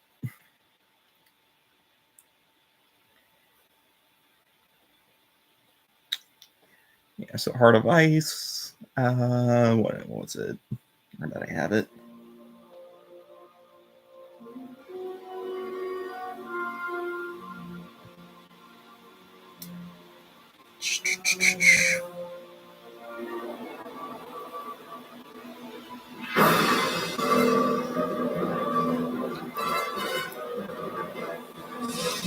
Yeah, so PS5, Sonic X Shadow Generations, PS5, Aliens Fireteam Elite, which is basically a video game based off the Alien franchise,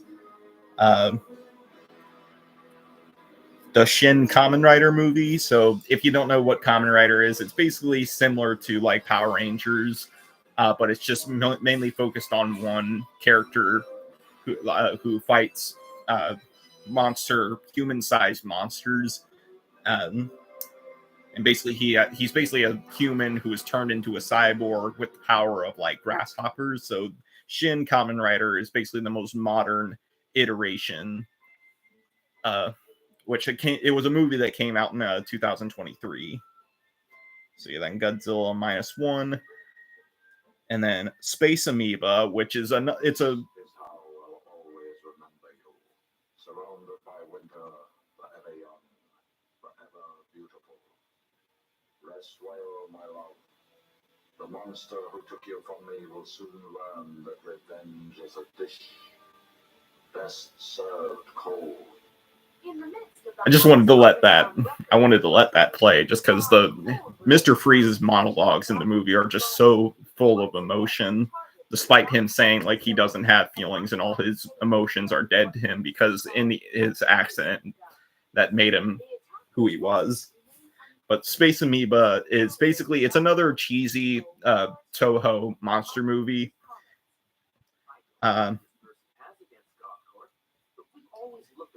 Another fun fact about this episode is that this character, Ferris Boyle, is also voiced by Mark Hamill.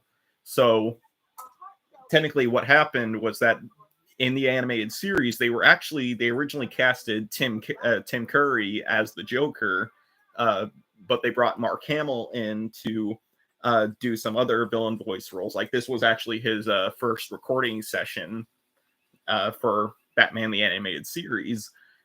So basically, they had him be Ferris Boyle for this episode, but then when Tim Curry opted out of being in the series, they called Mark Hamill because like he was really interested in wanting to play the Joker, but they already casted him at the time. But then when Tim Curry called out of being in the animated series, they brought him in to be the Joker.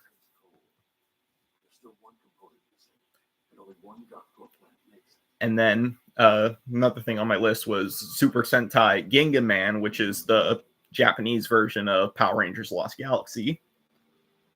Then the Godzilla novel, which was basing on the original movies, specifically for Gojira and Godzilla Reigns Again.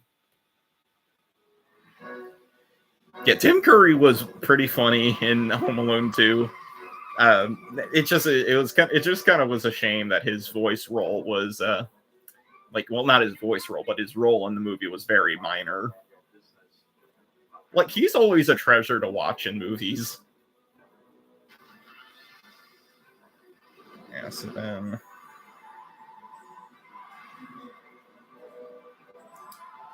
some other things I asked for was just like an action figure of the Green Ranger from Power Rangers. From Mighty Morphin Power Rangers, basically the Green Dragon Ranger, Tommy.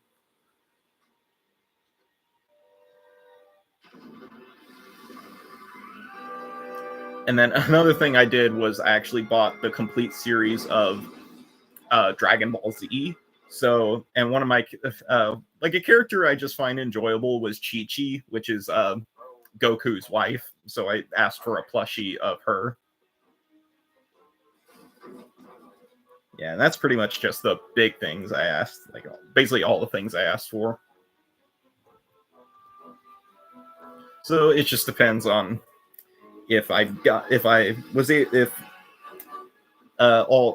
able to get. It just depends on because it's just I just gotta wait and see if I got all those things.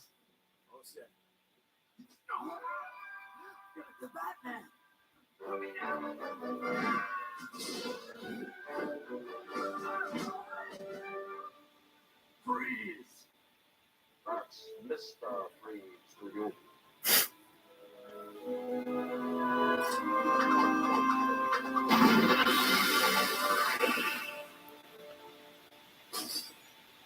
This is a personal vendetta. It doesn't concern you. It's my concern now. Since you ally yourself with my enemy, you leave me no choice. Another thing I learned about like this episode specifically is that with Mr. Freeze's like dome, since this is hand-drawn animation, what they did was for every single like animation cell they did for Mr. Freeze, instead of like doing it as like a black, well, not a black, a white line to indicate the dome, what they did was they used an airbrush and they basically just made like this kind of like foggy looking bubble for his dome. So it kind of had like the light, like basically the light bouncing off it in like kind of like the right ways. Reason like you can like, or like frost like from the inside instead of it just being a regular white line.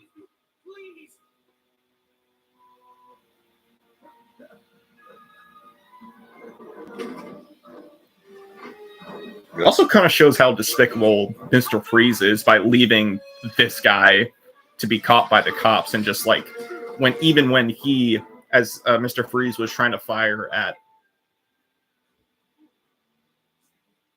basically when Mr. Freeze was trying to fire at Batman, he accidentally shot one of his henchmen in the legs with his freeze gun, and he's just so despicable that he leaves him behind just because like he's not worth saving.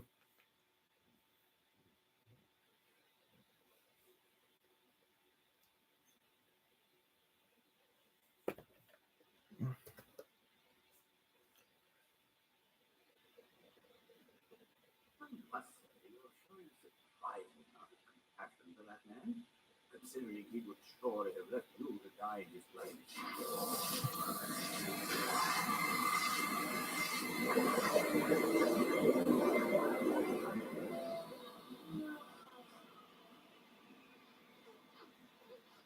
With all the compartments on your belt, you would think that you weren't successful.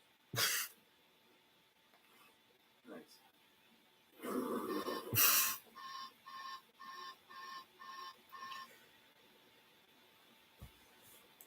Oh yeah, another thing I wanted to talk about, just like as a fun thing to throw out here, because I know Taylor Reacts, when he was doing his thing for like basically putting the Flash intro, and he was like putting certain YouTubers as specific characters, and I remember he casted me as. The thing is, I have not seen the Flash TV series, so like I can't remember right off the bat of which character I was casted as. But basically, it just got me thinking of like if I was like, if the powers that be, like Toho, Disney, or like any other like company who owns certain characters that show up in my YouTube channel, if they allowed me to make a retro reject movie, who would I cast, or like who would be casted as characters within that movie? And I kind of picture it as like a kind of like a hodgepodge of different things. Like I imagine it would be like a either like adding animation for certain characters, like Nala, she would be like a 2D character animated in the film, or the person who would play me, or like even if I would be allowed to play myself. But like I imagine if it was like a high budget Hollywood movie, they wouldn't want to cast me in my own movie, but I guess be like a consultant. So I was going over in my head of like, who would I picture would be great people to be in the role for certain characters.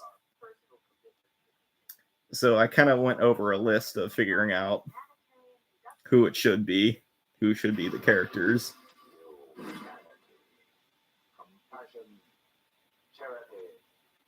Where were those pretty words when she needed to hear them? So yeah, I was just trying to find the list.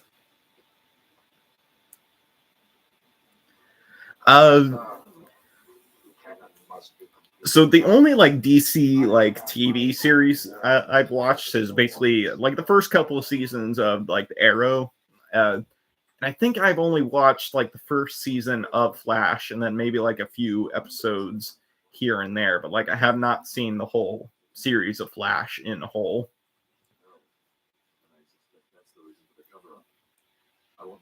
But the video, like basically I just kind of watched all the your videos of looking at like the intro for each season. And like I remember you cast me as like a specific character, but I can't remember right off the top of my head.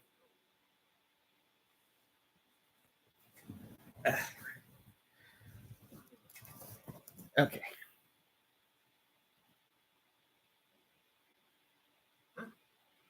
Mr. Boyle sent me to fill in.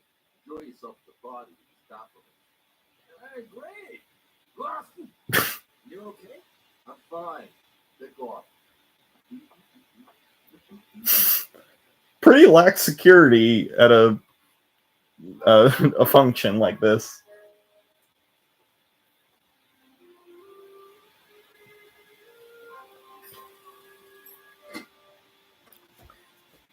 Okay, yeah. So I found the.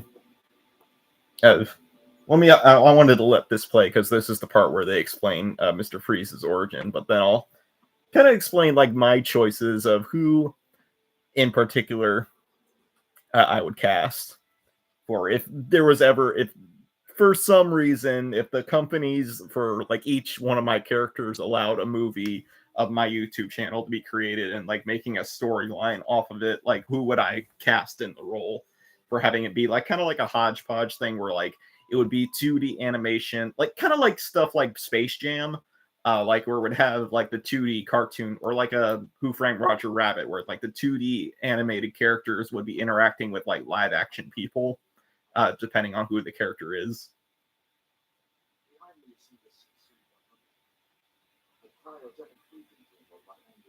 I created it for the express purpose of freezing something stricken with inoperable aliens. Subjects like my own beloved wife, Nora. One serenity has been caught. Open the door. Open it now. Get away from that equipment. Shut this stuff down. Stop. This is my experiment. Your unauthorized experiment. I ordered funding suspended weeks ago. I'm already $3 million in debt thanks to you. Can't stop a valve. My wife is in there. So bring her out. You can't interrupt the process now. Okay. It's your only chance. This is my equipment. Mine.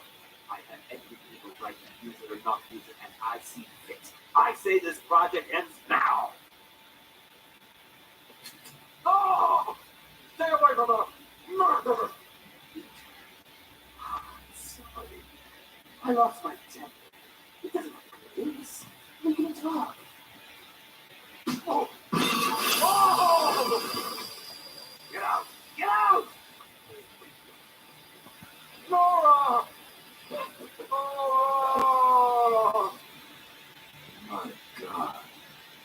Yes. You could move me to tears if I still have tears to shed. Yeah, so I'm just gonna say Batman the Animated Series does like a really good job with developing like the Batman villains, as well as just making them their motivations like really well thought out. Especially with Mr. Freeze's origin. Like that's probably like one of the best villain origin stories. But probably not like my most favorite Batman villain, but like he is still great. They've been frozen dead. That suit you wear, the result of the good. Very good. A detective to the last. I can no longer survive out of a sub-zero environment. Tonight I mean to pay back the man who ruined my life. Our life. Even if you have to kill everyone in the building to do it. Think of it, Batman. You never again walk On a summer's day, wind in your face, warm hand to hold. Oh yes, I'd kill for that. Like they really do a good job with like really making Mr. Freeze like such a relatable human character.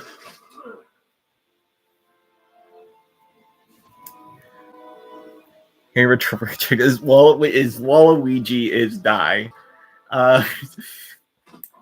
Technically, yes, Waluigi is dead, so to speak. Like, he was blown to smithereens in a fiery explosion in the Final Adventure 3-parter. But the thing is that, like, there could be a potential of him being brought back. But I don't know. Like, he is still... Like, as far as I know, he is gone. Like, I don't know, like, how in the world he could be brought back.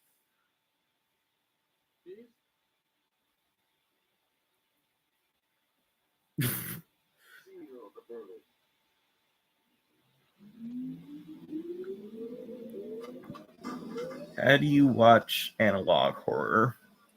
I'm not really familiar with that specifically. Like, I'm not too familiar about like analog horror. Like, I gotta.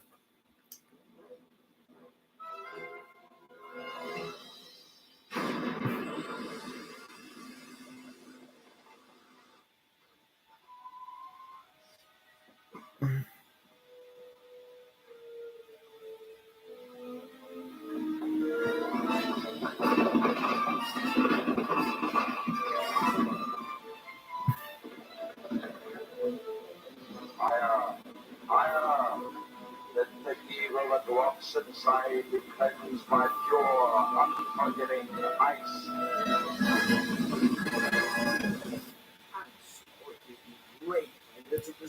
Have I seen the Superman Yeah, I've actually seen.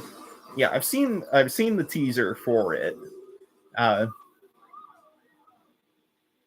I've seen the teaser for Superman. I really don't mind it. Like, I know a lot of people are really like sad that Henry Cavill couldn't come back to be Superman again, but like I had my hope. Like, it's the thing is that, like, with the DC movies, like the live action movies they make, they're really hit or miss depending on who they cast and who they direct, like who directs them. So like, in my mind, like I'm open to another Superman movie. Like, I'm like, if they can do it right, I have my hopes for it, but like I'm not like feeling too strongly about it either way. So like as long as they do Superman right, like, I think this could be a potentially good movie. But like I said, Batman, like a live action DC movies are really hit or miss. But like their animated stuff is great.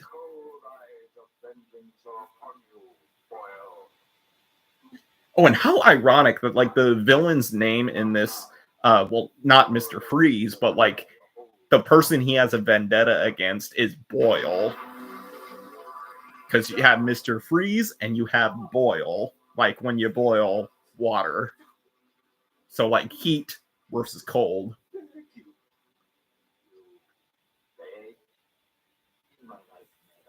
Yeah, the thing is that like with DC and owned by Warner Brothers, the thing is that they're trying to copy Marvel so hard. Like when I saw Black Adam with one of my friends, when I saw Black Adam with one of my friends, it's like they were really trying so hard to make it seem like a Marvel project. Even with like Blue Beetle, even though I've seen like the trailers for Blue Beetle, it just seemed like they were trying to make like a Spider-Man Homecoming ripoff.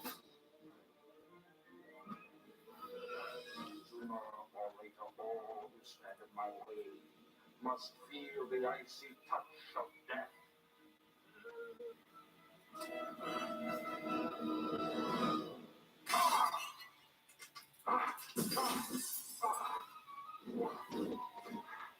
And for those of you who don't know, that was chicken soup, which what Alfred gave to him. What was that stuff? by the cold.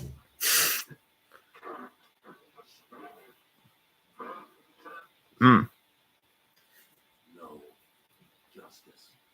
A year ago, Ferris Boyle interrupted an experiment, and in the process destroyed 2 lives.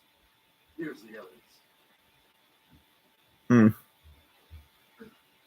I mean, everybody has their merits for the difference. Like I said, I have my hopes for it, but like I'm not banking too much on it either way.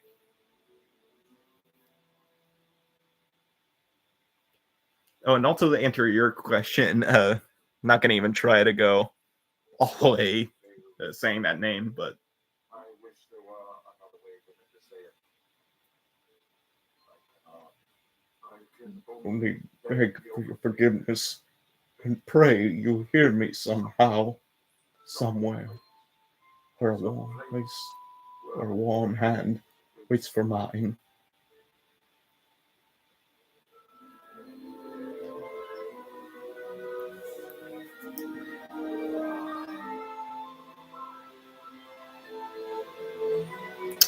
Uh, yeah, I mean, it just depends on how far we go. Yeah, because yeah, so as you can see, we just ended Heart of Ice, which is the 2 kind of like Christmas related episodes for Batman the Animated Series, as far as I know. It just depends on how far we go along in the stream for, because now what we're gonna do is watch the Christmassy related episodes for Thomas the Tank Engine, which is it's pretty short, to be honest. Like there's only like I think 4 episodes, and I don't know if it's 4 episodes or 5. I can't remember exactly how many were on this tape, but it shouldn't take too long to go through these ones. And then afterwards, watching like one of the movies. Yeah, because I don't think we'll have time to do Lower Decks, as I was. I mean, I didn't have hopes of thinking that it was gonna we were gonna get to that point. But yeah, we'll just see. So now I gotta actually turn off the PlayStation 5 and switch over to the VHS. Oh yeah, this is the 30th anniversary for PlayStation. So every time you boot it up, like your PlayStation 5, they do like an homage to like how the original PlayStation. Let's see. Ultra. I know you're talking about the DC. I know you're talking about like the DC version of Ultraman, because the one I'm used to is the one that's actually comes from Japan, who's basically a part of the tokusatsu genre. But I know Ultraman is also a DC character who's like almost pretty similar to Superman. Yeah, so yeah, but to answer your question about like Jurassic Park, I'm a decent fan of Jurassic Park. Like, there's obviously certain movies I have more of an affection to, like the first one, the second one, the second one being The Lost World, and then Jurassic World. Jurassic Park 3, like I haven't seen that one, but I've heard it's bad. Fallen Kingdom is bad. Haven't seen Dominion, but I've heard that one is iffy on people. Okay, so now I'm going to switch it over to the VHS. Because the funny thing is about my VCR, because Dalek Lord mentioned this too, like he snagged a VHS and DVD one. Mine's also a VHS and a DVD player. Just we're going to focus on the VHS. So we're watching all of the Thomas related, like snowy type episodes. I'm going to try to see if I can turn down the brightness for this one too.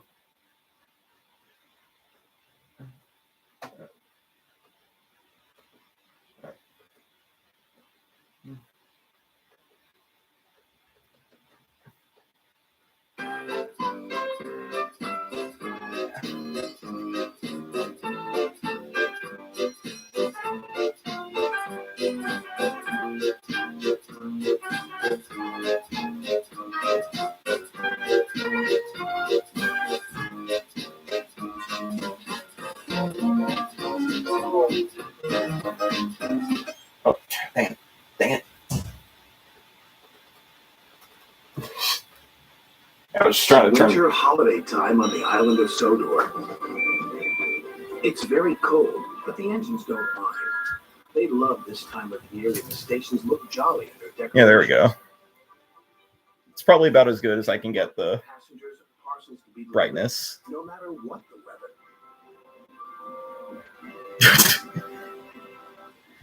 Yeah, I know a lot of people. Snow on the way. I know a lot of people mod different video games with like Thomas characters. I know because like one Skyrim mod I saw, they modded the dragons to be like Thomas the Tank Engine characters.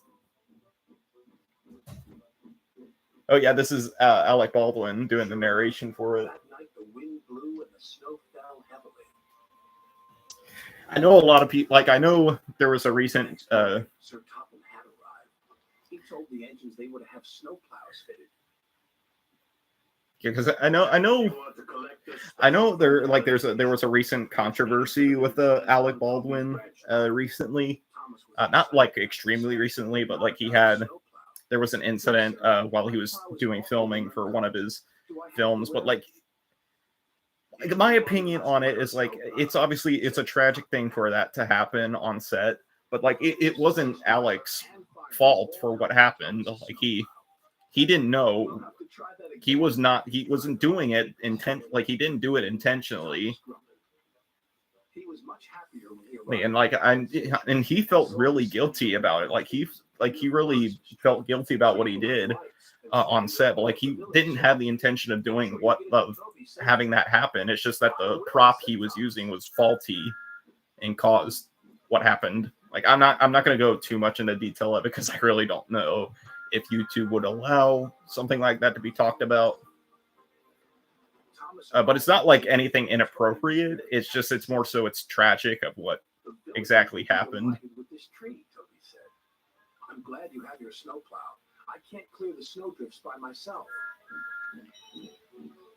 Yeah, but you can probably, like, if you're old enough, you can probably look it up online. Just look up Alec Baldwin. I'm pretty sure it was something that he was doing, like filming like a more Western type movie, and just one of the prop guns that they use on set, like it was faulty, and accident happened. But like I still really like Alec Baldwin as an actor, and like he does.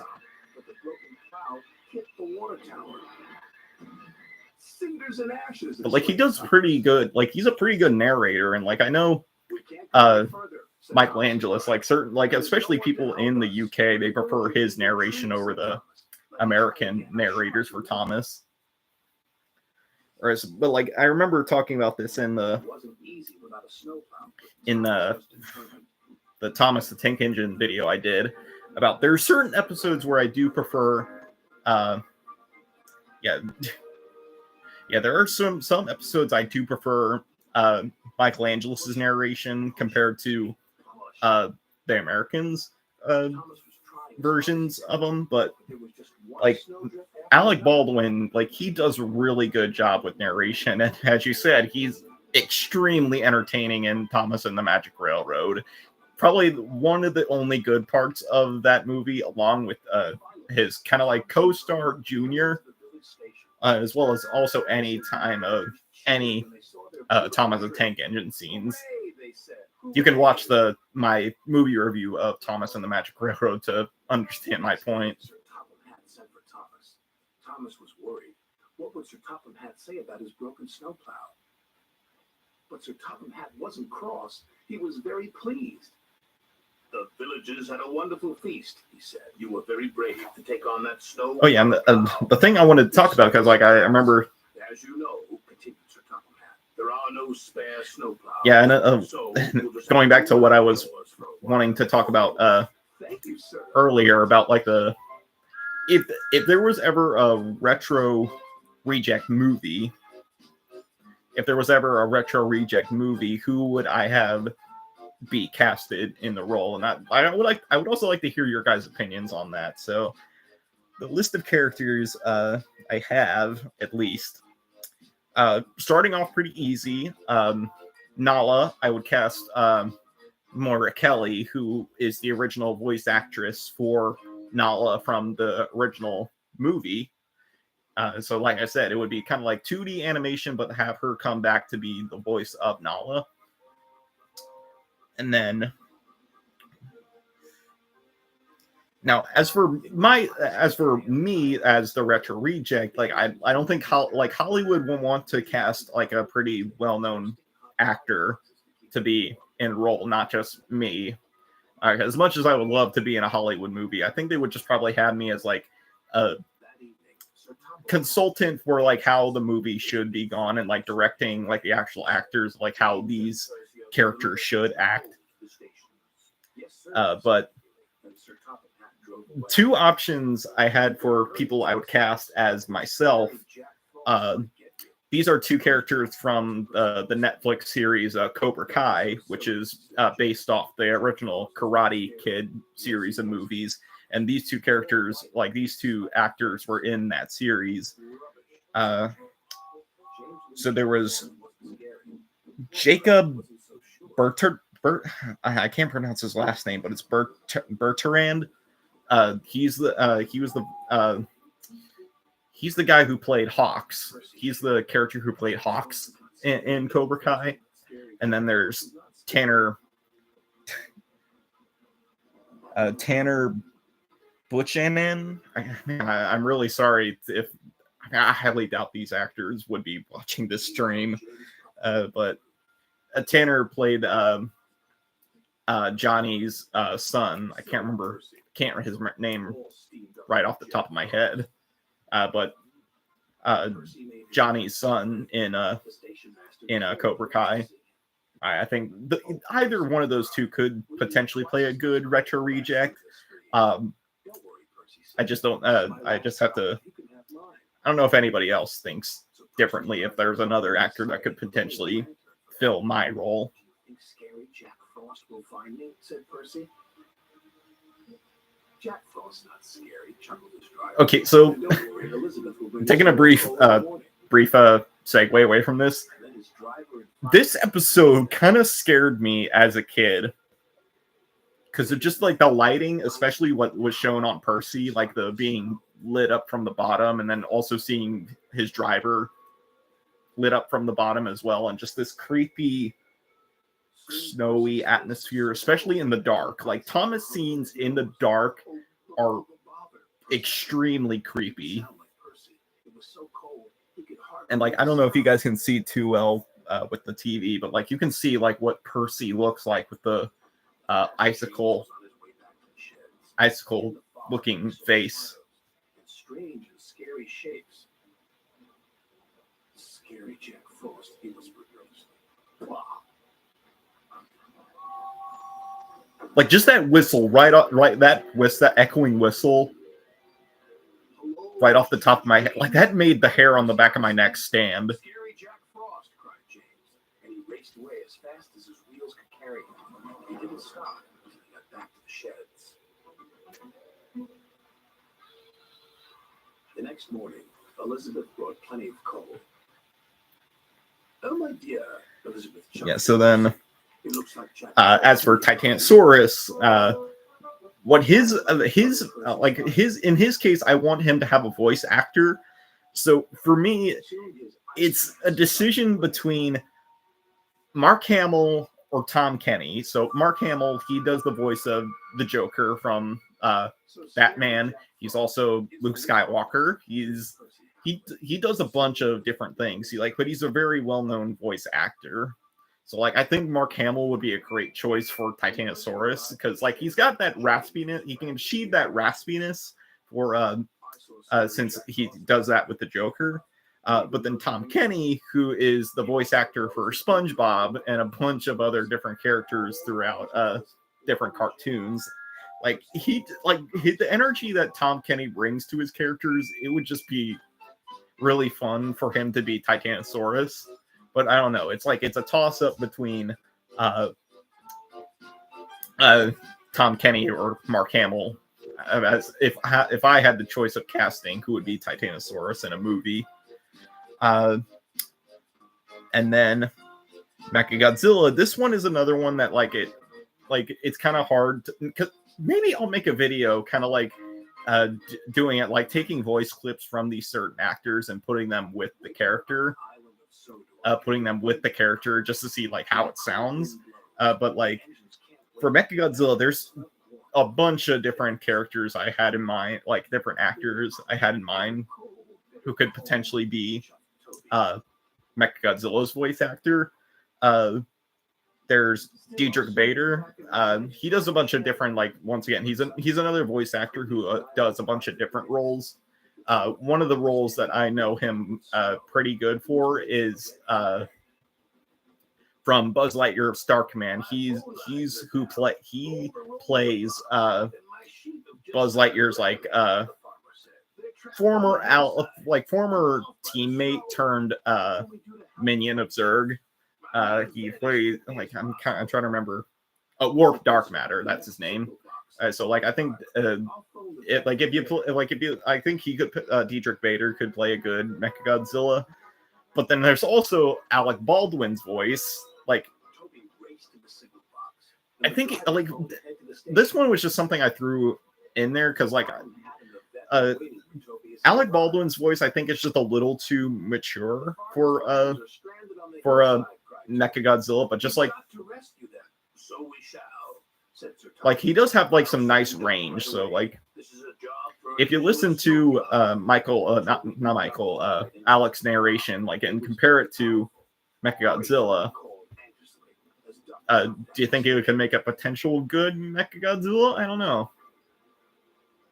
Actually, why don't we bring him on and just make it just seem like he's talking as the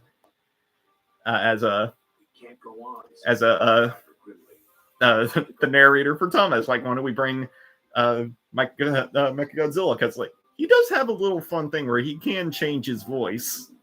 So let's bring Mechagodzilla on just real quick. I tried my hardest, Puff Duck, but the weather's getting worse. Oh yeah, Retro Reject, you called me? Yeah, Mechagodzilla. I needed to ask you a quick favor. You see that we're watching Thomas the Tank Engine. Yeah, I can see that. Yeah, just look.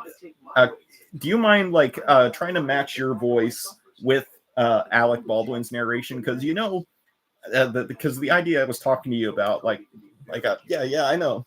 No, you were talking about that, like. If people wanted to like make a movie out of us, who would we cast as the characters? Like, I think maybe Alec could be a potential good casting for me. Yeah, so just try to match Alec Baldwin's voice with the narration of Thomas, and let's just see if that could potentially work. All right. Well, yeah. So, like, if you guys have any questions, and feel free to ask them to me. But I just got to try to do this. Okay. Let's see. His driver fought for control as Toby struggled on. I'm actually gonna get a little closer. Got to reach the other side of this bridge, gasped Toby. Those all right, here we go. The farmer was waiting. It was very cold.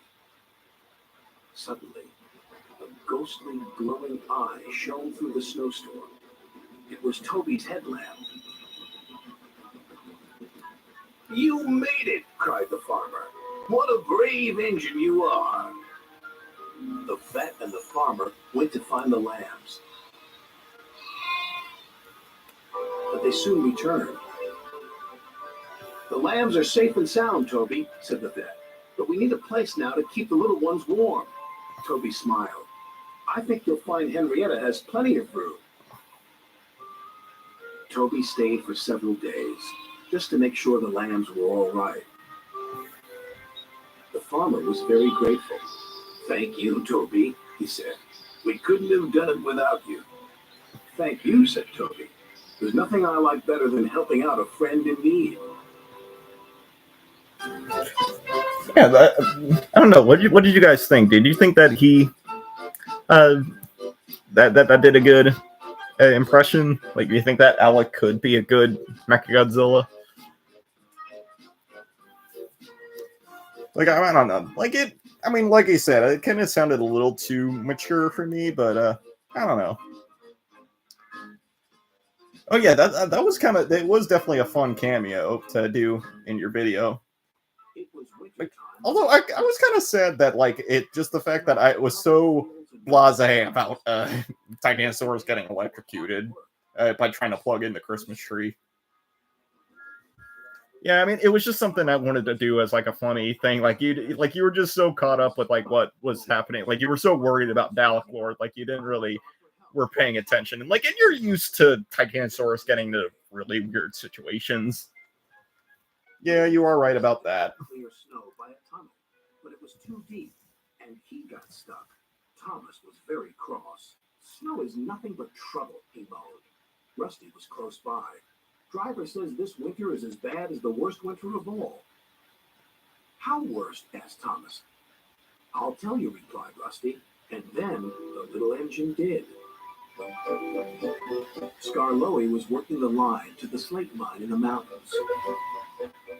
When the snow came, it was difficult to work.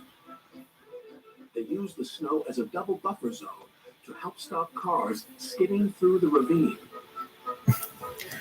One day, Yeah, sorry, I wanted to test it out a little bit more just to see if that was. Man, we almost screwed up. Like I think we were both talking at the same time to reject. Yeah. It is really weird that we do end up talking at the same time. Yeah. But yeah, I was just trying to double check to see if like that voice could work.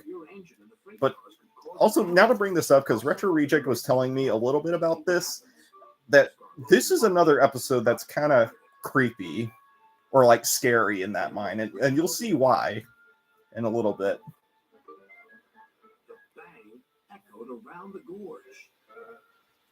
Nothing happened. Good, said his driver. All's well. We'll have a cup of cocoa and then make our way. But high above them, all was not well. A long line of full cars was about to be winched down the slope. They had just started their journey when some empty cars became derailed. The winch groaned. Break it! Snap it, shouted the freight cars. And they did. On, faster, faster, they giggled. The snowbank and buffers will stop them, said a workman. But he was wrong. The freight cars plunged into the ravine. Now this is the part where it kind of gets a little creepy. This is what scared the Retro Reject a little bit. Heard the noise and looked up. Avalanche! They cried.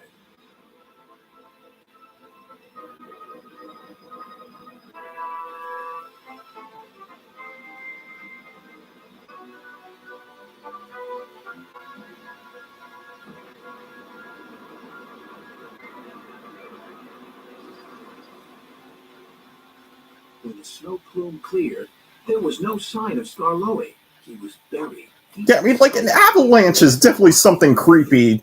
Like I don't know what is up with Thomas, but like they did a good job with like making certain episodes and like certain moments really scary. Or and like there's another episode like that he considers like the most scary out of all the Thomas the Tank Engine episodes in terms of like its concept. It was called Haunted Henry, I believe. Like maybe we'll do a video where we talk about like the Retro Rejects like top 10 scary moments from like television and stuff.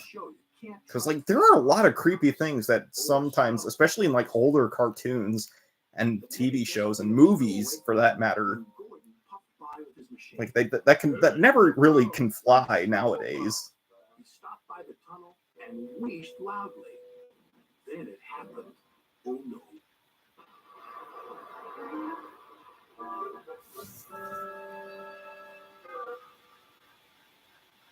Help! Cried Gordon. If Skarloey survived the snowfall, surely a big proud engine like you could do the same, chuckled Thomas. Oh, Gordon. Yeah, I was just kind of looking at the comments and trying to make sure we don't talk out of sync again.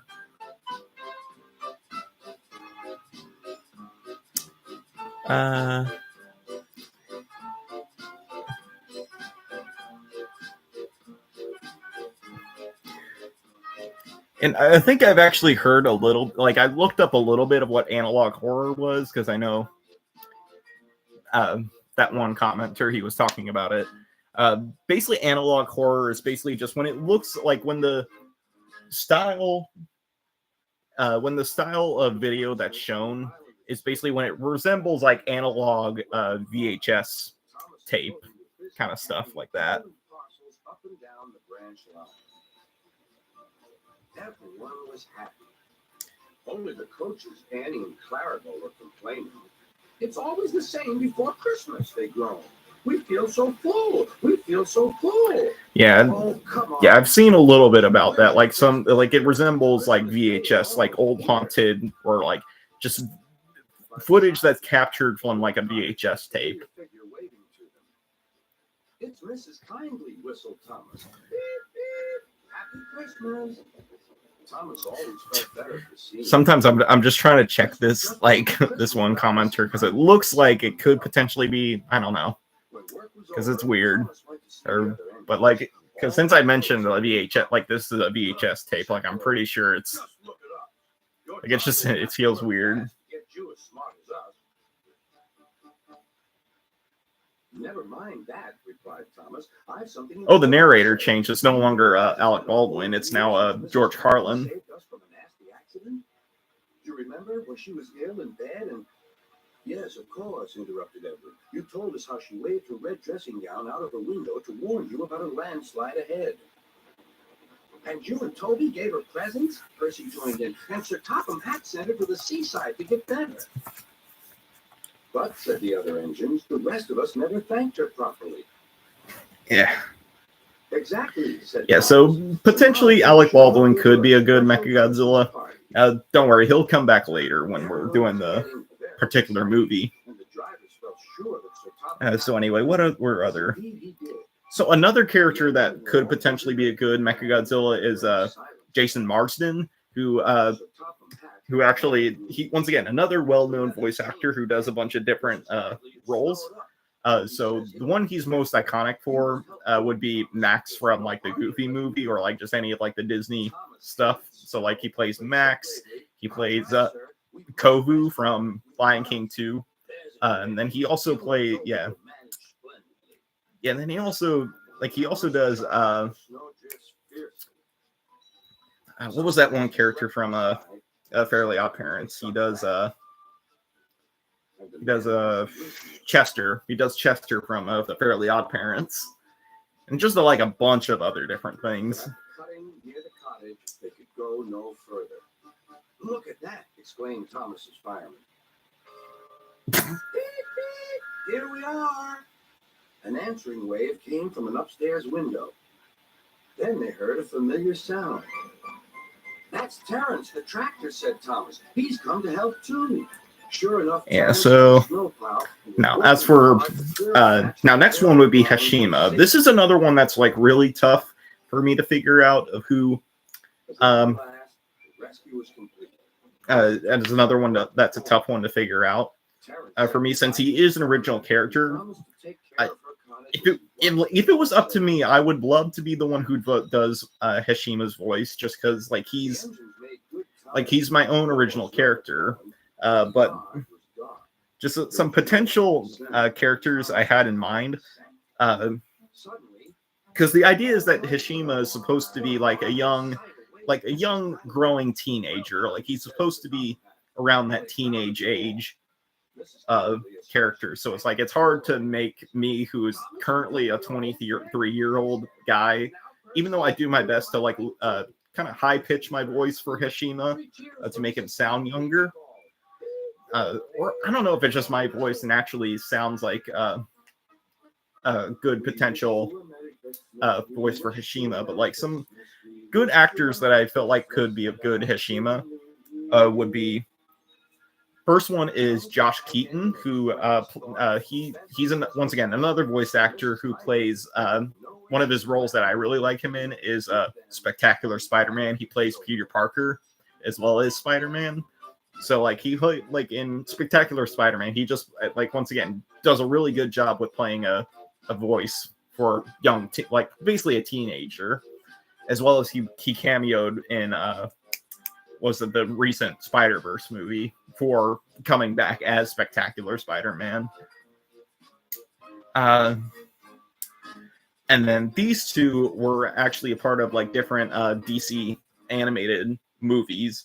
So Stuart Allen, once again another voice actor who plays the role of Damian Wayne Robin, and then Vincent Martella, who played Jason Todd Robin in the Death of the Family collection of short films, as well as he played Phineas from Phineas and Ferb. So once again, just another good potential. I like put two potential character. We'll see, promised Sir Topham Hatt. It would be nice to sing carols again. But as I said, like if you guys have any other potential suggestions, like I might make just a random fun video talking about this potential idea, because like I know Daily Reacts, he made that idea of like casting certain YouTubers and stuff as in like TV shows and movies. So like maybe I'll just make a fun video like adding like voice clips from like those specific voice actors with my characters to make it wonder if it would sound right. And then moving next to the villains of my YouTube series, like who would I have be the voice actors for, or just the actors for them. Silence, said Sir Topham Hatt. Thomas left the works. So for Psycho Blue, a part of the Psycho Rejects, I would have Wally Wingert be Psycho Blue.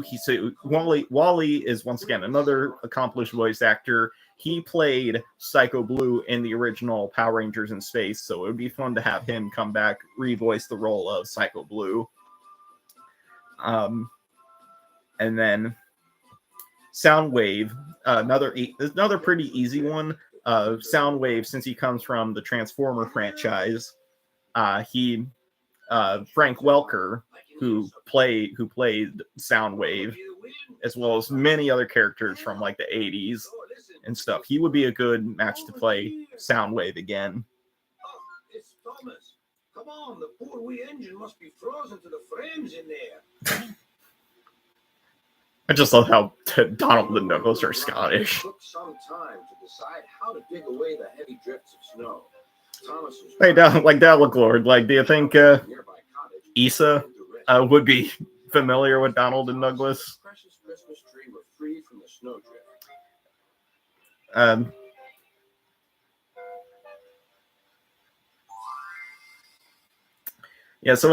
Another easy one to say for the cast would be Himiko Toga. Just have the voice actress for the English dub of My Hero Academia who voices Himiko Toga. That's being Leah Clark. Have her be the voice actor for Himiko Toga in this retro reject movie. As a reward for all your hard work, you may go and Now, enjoy the carols. here are the two ones that are a bit more difficult to figure out. So Zagreus, who's the monster who is like that more tiny looking monster. A potential good, like there's two options I have for him. That being Keith David, who plays at least some of the more iconic roles he played were the cat from Coraline. What else did he play? He played what was his name? Husker from Hazbin Hotel. What else did he play? He played the Flame King from Adventure Time. Just many different other roles. Another one that could be good for Zagreus is Patrick Warburton. So, like Patrick Warburton, he plays like once again another voice actor who plays different roles. One of his more iconic roles is what was it? I keep blanking on a lot of these voice actors' names, like the characters they play. But he plays that one character from Family Guy. He plays, what was his name?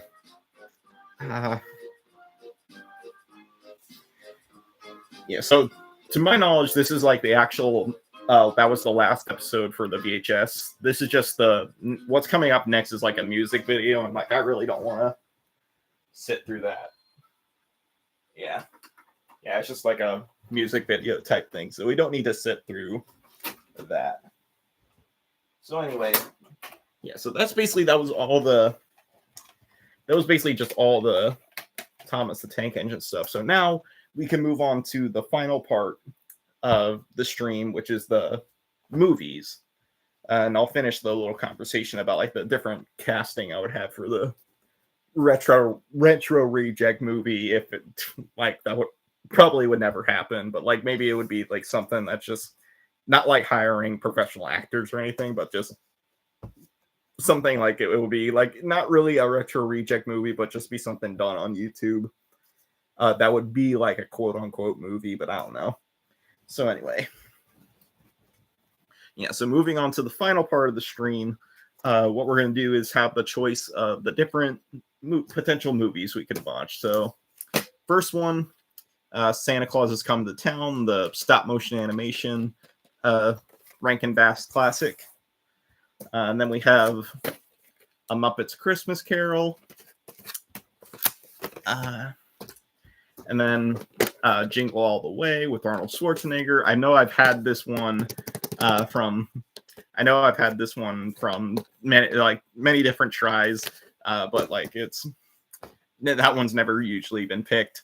But anyway, yeah, so Santa Claus Is Coming to Town, Muppet's Christmas Carol, or one of the potential many James Bond films.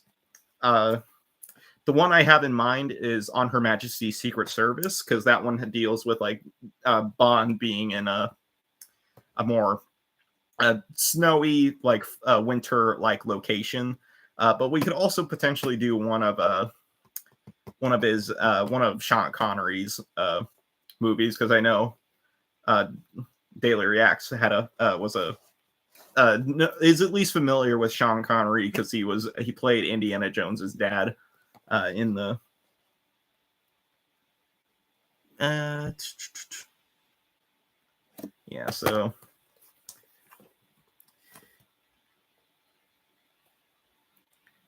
yeah, let's see, yeah, I was just looking at these comments just to make sure there was nothing. So we have Daily Rex says Santa Claus is Coming to Town. Dalk Lord says Muppets Christmas Carol. Yeah, what other Bond films could potentially be good ones? Yeah, so On Her Majesty's Secret Service is the one that was the biggest one that came to mind.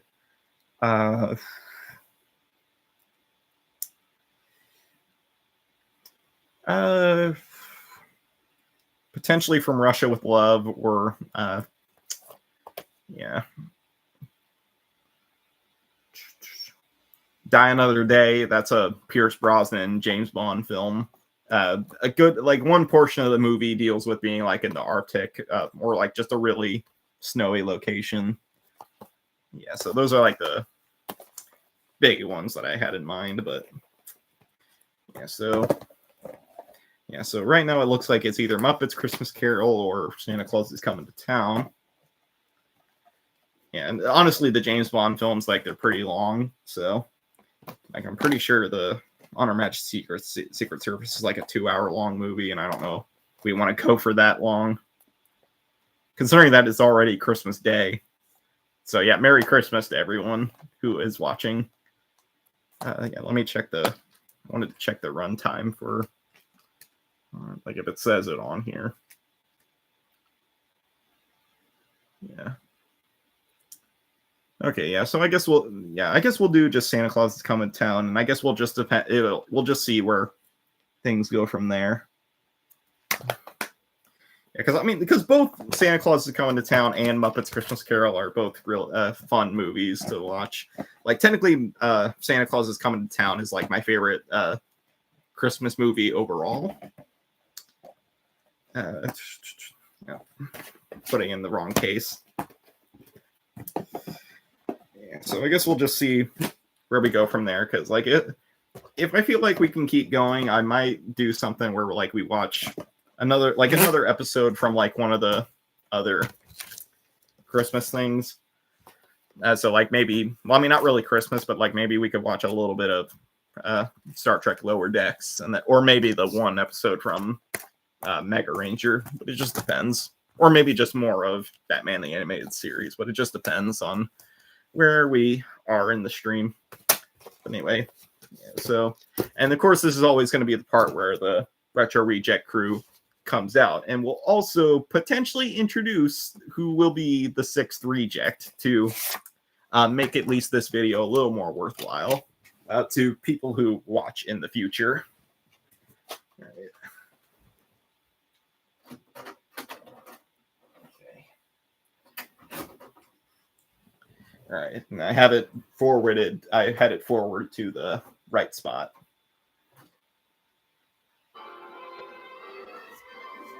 Today,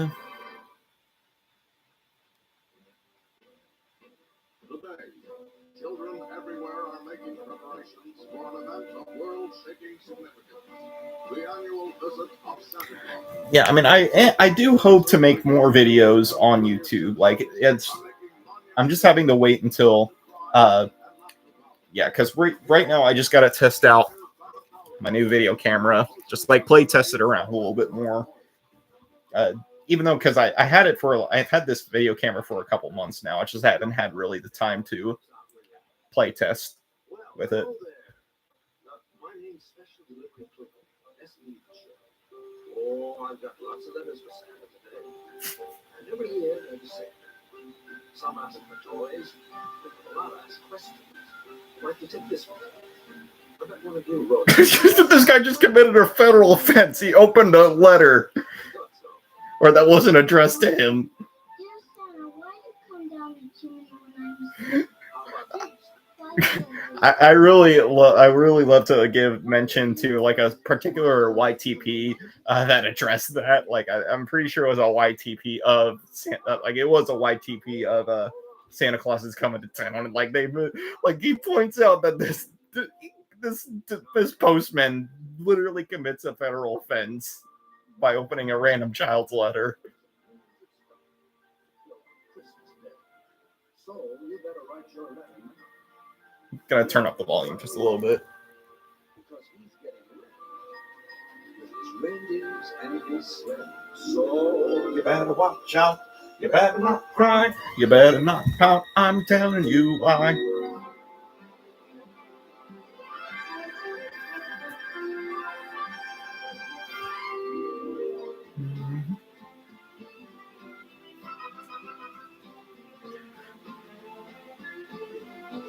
Oh, this is another moment that the beauty of YTP really plays a moment, because like in one YTP I saw, like they edited it to where like he fell off the cliff,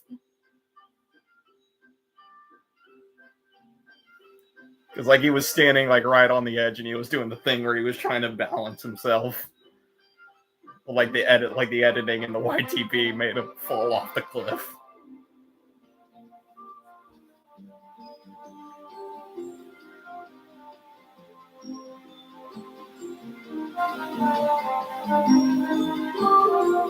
Keenan Wynn as Winter, and then in the previous thing they had Mickey Rooney as Santa Claus.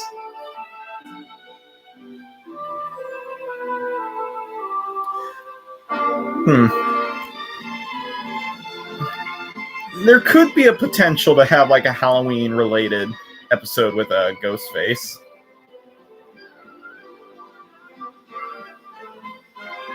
Yeah, so like maybe there could be a potential of having Ghostface being like a Halloween related Titanosaurus Mechagodzilla adventure, but it just depends. So you want to know all about Santa, right? Best place to start is at the very beginning. Santa was just a little baby. You mean Santa? Yeah, so I feel like after Christmas, once I play test with my camera a bit more, and just figure out everything, because like I do have the new hard drive that will be that works, so I can save stuff. Like I can save footage on my, I can save stuff on my the hard drive, and I can put it with my editing software, and the camera also works with connecting to my laptop, so I can move footage to the drive. So technically, everything works. It's just a matter of figuring out the video I want to make to actually officially come back to YouTube. A baby, and there's a note. Please, sir, take care of my child and protect him from the dangers of the mountain of the whispering winds. He will be exceptional if only given the love he needs. I, Burgermeister Meisterburger, take care of a baby? Outrageous! What's its name? This is the only clue, sir. It says claws. Or take the little baggage to the orphan asylum. That's the proper place for foundlings anyway. Get that brat out of here! Well, he's not a nice man.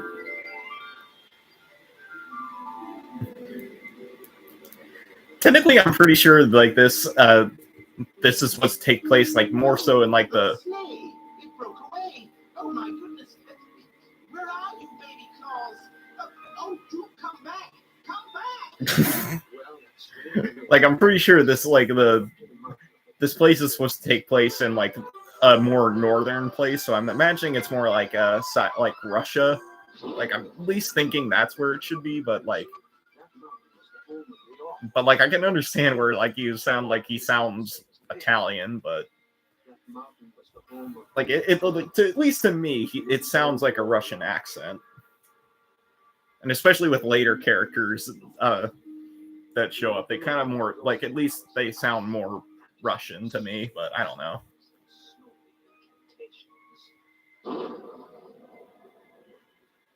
The animals knew they had to hide their tracks. They knew where that baby belonged, so quick as they could, they started on their way. Where? Well, you see, just beyond the mountain was Rainbow River Valley. And there, by a bend in the magical stream, was the home of a jolly family of little people. Elders, you might call them. Kringle was their name. The door was answered by an elf named Dingle. Dingle Kringle, to be precise. Yep. Who's there? There's who? Ooh, wiggle my ears. Here's a tickle my toes. See, a baby nose. It's more than a nose. There's a whole baby attached to it. Better call my brothers. Wingo, Bingo, Jingo, Zingo. What is it, Zingo? It's a baby, Zingo. A baby what, Wingo? A baby. Jingo, I like babies, Zingo. Our baby's the best baby of them all, Wingo. They brought the little fellow to the elf queen, Tanta Kringle. Oh, baby, what a splendid idea. He shall live with us and sleep with us and drink warm cocoa with us. What will we call him, Tanta Kringle? His license says Claus. Unusual name. Yeah, so However, we shall call him Kringle. so as I was speaking, so there's a couple just more the last two couple roles I wanted to say like who I would cast for the quote unquote retro reject movie. First one would be live action Nala. I do not want to cast Beyonce as live action Nala, even though she was the voice actress for her in the live action movie. I just did not. Beyonce is a good singer. She is an amazing person. Like I'm not saying like she's a bad person. It's just she's not a great actress. So I would want to cast somebody who's more so a more accomplished actress for the role of Nala. So the person I had in mind was Lupita Nyong'o. She's more along the lines of a live action actress. But she does a couple of voice roles. Like she was the robot from she was the voice actress for the Wild Robot. She was the robot character in that movie. But she also did and she was also in the movie Us. That one, was it Jordan Peele? I think it was Jordan Peele. I can't remember, but it's like it was a more horror-related movie where basically it had like doppelgangers and stuff like that. So Lupita Nyong'o was the main character of that one. So like I think she could be a potential good voice actress for live action Nala. And then finally, the last character I figured out voice casting for would be Monster X. For him, I would say that he Tom Holland.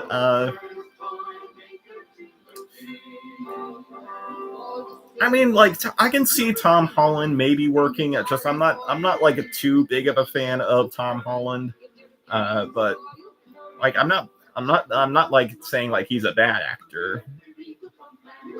Like, because, I mean, I think a lot of like the Spider-Man actors could be potential good actors. Like Andrew Garfield could be a good retro reject too. Even though like he's older, like he looks much older compared to like Tom Holland, but like I think Andrew Garfield could also be a potential good retro reject. Because like the thing about Tom Holland is like his voice is more along the higher pitch, at least more higher pitch than mine. So like I don't know if that would really connect. So like when you compare it to like Andrew Garfield, like I think he could be a good retro reject. But then with Monster X, I would think I would cast Neil Kaplan, who Monster Neil Kaplan was the voice actor for Diabolico from Power Rangers Lightspeed Rescue. It just I really love his voice for Diabolico, and that's like the same voice I image when thinking of Monster X. I can take those toys across the mountain of the Whispering Winds. Yeah, so those are at least the choices I had in mind for. But like I said, I might make a video, just making a fun little video talking about like the potential ideas I would have for a quote-unquote retro reject movie, as unlikely as it would be for Hollywood to make a movie based off of me. I was just packing. Did I wake you up? I was awake anyhow. I made this for your trip. A real Kringle suit. So that's where he got the red suit. Yep. And he's always worn one just like it, right to this day. Well, Chris said goodbye to all his friends, Elf and Adam. Just as night was falling, Chris started to make his way through the Disney forest, which lay at the foot of the Warlock's Mountain. Hey! What? Why, you're a penguin. I forgot how ridiculous them. You looking for a steak? Hello? Pole? The North Pole? I forgot how hilarious the penguin was in this movie. That's on the other end of the earth. You're just about as lost as you could get. You better travel with me. We need someone to take care of you. Now, cut that out. Come on, Ed. Topper. I'll call you Topper. Okay? Come on. This way, little feller. Who nears my mountain? Just the honking sound like a penguin makes is hilarious. Come on, Topper.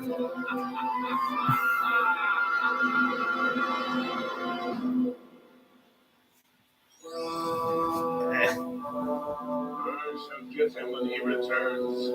He's got to cross my mountain. I was just turning down the volume a little bit. No more being that nice guy. I mean, yeah, I could see that working. Like I haven't heard his voice as of recently. Like so, like I don't know how that would be. How it would sound compared, like how it would sound now, because like I'm thinking of what Lion-O sound like in the original Thundercats, and like I just don't know how much his voice has changed in all those years to be what it for sounding what Mechagodzilla would look like. But I'm not against the idea of that potentially Larry could play Mechagodzilla.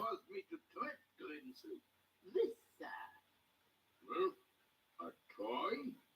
As I suspected. I hate toys. And toys hate me. Either they are going or I am going. And I am certainly not going crazy. I have a job for you to do. Now take this down. It's a difficult responsibility that you accept from the number one lawmaker, me. Have it known throughout the land from sea to sea.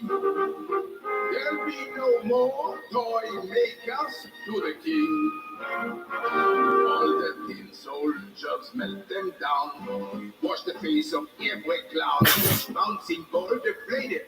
No, I don't want to debate. The ballerinas who pirouette arrest their musical toes. Outlaw the dolls and sink the boats. They bring me only woes. It's a difficult responsibility that you accept. Number one lawmaker, me. Be known throughout the land from sea to sea. Be no more toy makers to the king. Every jack in the box be sealed.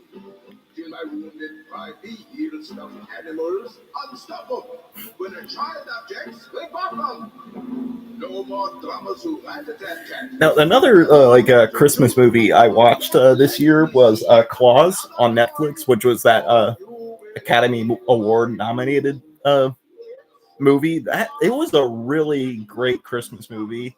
Like it's kind of like almost a little bit of an improved version of Santa Claus is Coming to Town, because it makes a fun explanation for like the legend of Santa Claus and like the different traditions that people when they think about Santa Claus, and just kind of it's a heartwarming little story of like a jaded mailman who becomes friends with this figure whose name is Claus, but it's like with a K. And he becomes friends, and they bring toys. They basically work together where Claus is the one who made all these toys, and they work together to bring joy to this one particular town, and they really change it for the better. And technically the postman's name is Jesper, and like he really improves the lives through having the children bring in these letters to bring to Claus. You ought to be ashamed of yourself, young man, wearing such outlandish clothes. Clothes? Look, all I want to do is give away these toys.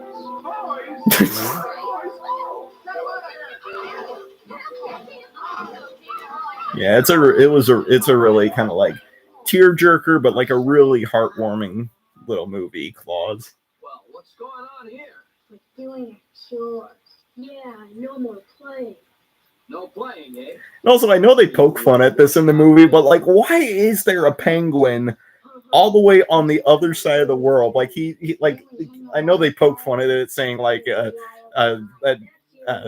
Chris is like, oh, you're like on the opposite side of the world. You're like as lost as you can be. But like, how did a penguin end up from Antarctica all the way to like near the top of the world? Like, which I'm supposing this place is like somewhere in Russia or somewhere around like the northern countries. Better watch out. Better not cry. Better not Why? cry. I'm telling you why. Yeah. Because I came to town.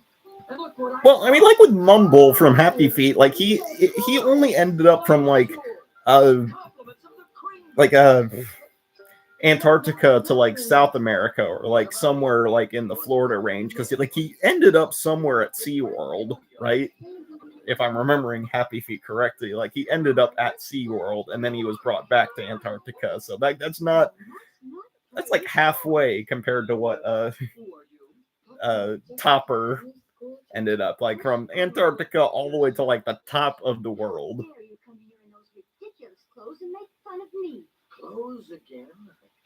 I wasn't making. And what do you mean? Oh yeah, another similarity between this and Claus that Jessica is a school teacher and Ava from Claus is technically she is a school teacher, but like the place she got stuck at, she was like a fish market seller. But then with Jesper's help, she basically improved the lives of the children there by teaching them how to like read and write, changing from her more jaded personality of like just simply wanting to leave this town to like actually wanting to stay and teach kids. Well, maybe it is a silly law. I mean, What do you say you help me hand out these presents, huh? It's too big a job for one oversized gringo and a little lost penguin. Oh, what a good girl. Oh, what a good boy. Oh, what a big smile. All because of a toy. You sit on my lap today, a kiss, a toy is the price you pay. Tell what you wish for. No, I know a lot of people can be weirded out a little bit by this song, especially in modern context, because this is literally a grown man asking children to kiss him on the cheek, just simply to get a toy. But I mean, it's nice. He's doing a nice thing. Because like these children got all their toys taken away.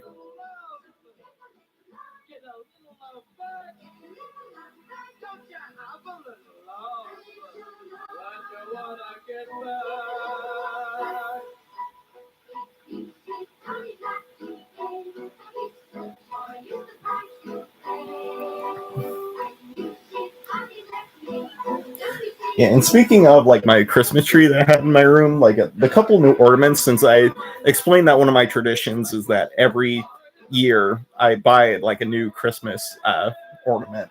So the Christmas ornament that I bought this year was Everybody is glad. See all the little children are playing with their toys. an animated series Joker ornament. Yeah, so another thing I did was also online. They were selling like other Batman the Animated Series ornaments, so I bought one of Harley Quinn and Catwoman too. But they're more so based around their designs from the new animated series. So Harley Quinn, obviously, there's no like really big difference, but for Catwoman, hers is slightly different. Like her suit in the new animated series is like all black. When hers in the original animated series was that more that gray looking color.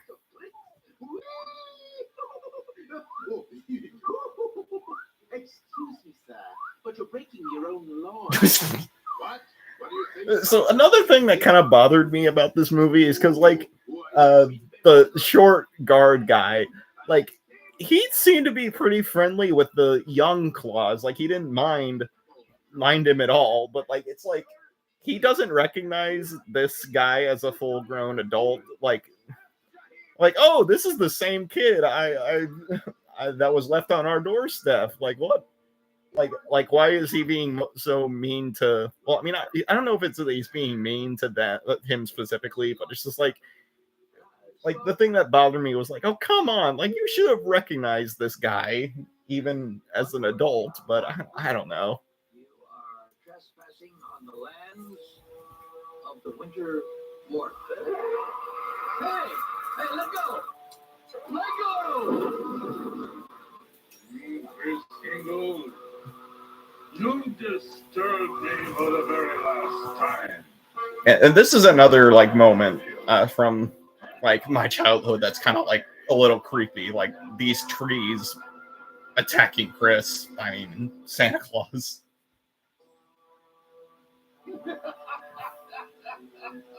Look, before you do me in, would you tell your tree friends to let me loose for a second? You see, Yeah, and then actually, because like this year, it was a weird thing because I bought more than just one ornament this year, just because there were a couple of choices I did like. So apart from the ones that I bought online, and then this, then the Joker one, I also bought. You wish to give me a present? Uh, A toy? Yes, sir. But nobody ever gives me no I also bought this one of Jasmine with Raja. Because like Jasmine is probably like one of my favorite Disney princesses, as weird as it sounds. But just because Aladdin is like one of my favorite Disney movies. Their bark is worse than their bite. But like if I had to say like the kind of the Disney princesses I would say are my favorite, it would be Tiana from Princess and the Frog, Jasmine, and then Ariel from Little Mermaid. But I've always wanted one. what's that? My icy heart is melting. Well, look, Mr. Warlock. Please, please, call me Winter. Winter? Oh, yes, yes. Suddenly my whole Uh, outlook has changed from bad. I know that's a concept I threw out there with like the quick quest for the characters. That's something that could still potentially be made. It's just right now it's like just trying to figure out ideas for them, because I know I've thrown around like a couple, but like I just still need to figure out ideas to keep them going, considering like how long it does take me to create like the really big videos. It's like just trying to come up with like consistent ideas to keep them going. And speaking of which, since Santa Claus is coming to town, it's like a more short Christmas special. I mean, technically, this is probably like 1/3 of the way there. I think it's about time I started introducing like the the reject crew and have them watch a little bit, because it'll end up being like some of the previous streams where like it's gone a little further than ahead. So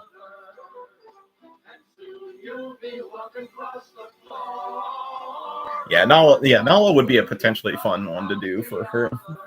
So yeah, I think we'll bring Titanosaurus out first. Hey, Titanosaurus, can you come over here? The crew, our audience wants to probably see you again. Yeah, I'm coming, Retro Reject, yeah. So, hey everybody. Yeah, I'm just trying to make sure that I'm in a good spot. Yeah, hey Dalek Lord, hey Daily Reacts. I know there's a third person there, but like, yeah, we'll just have to see. Like, cause right now it's like what 1:11.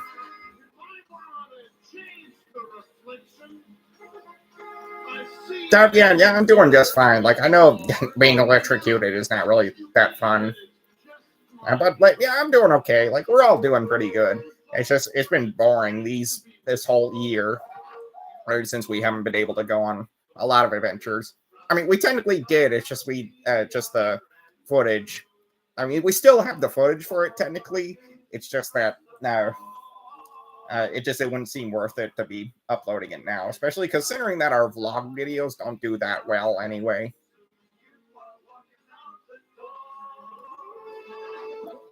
Heck, being electrocuted is not really the worst thing that's ever happened to me, considering all the damage I had to go through when fighting Godzilla in Terror of Mechagodzilla.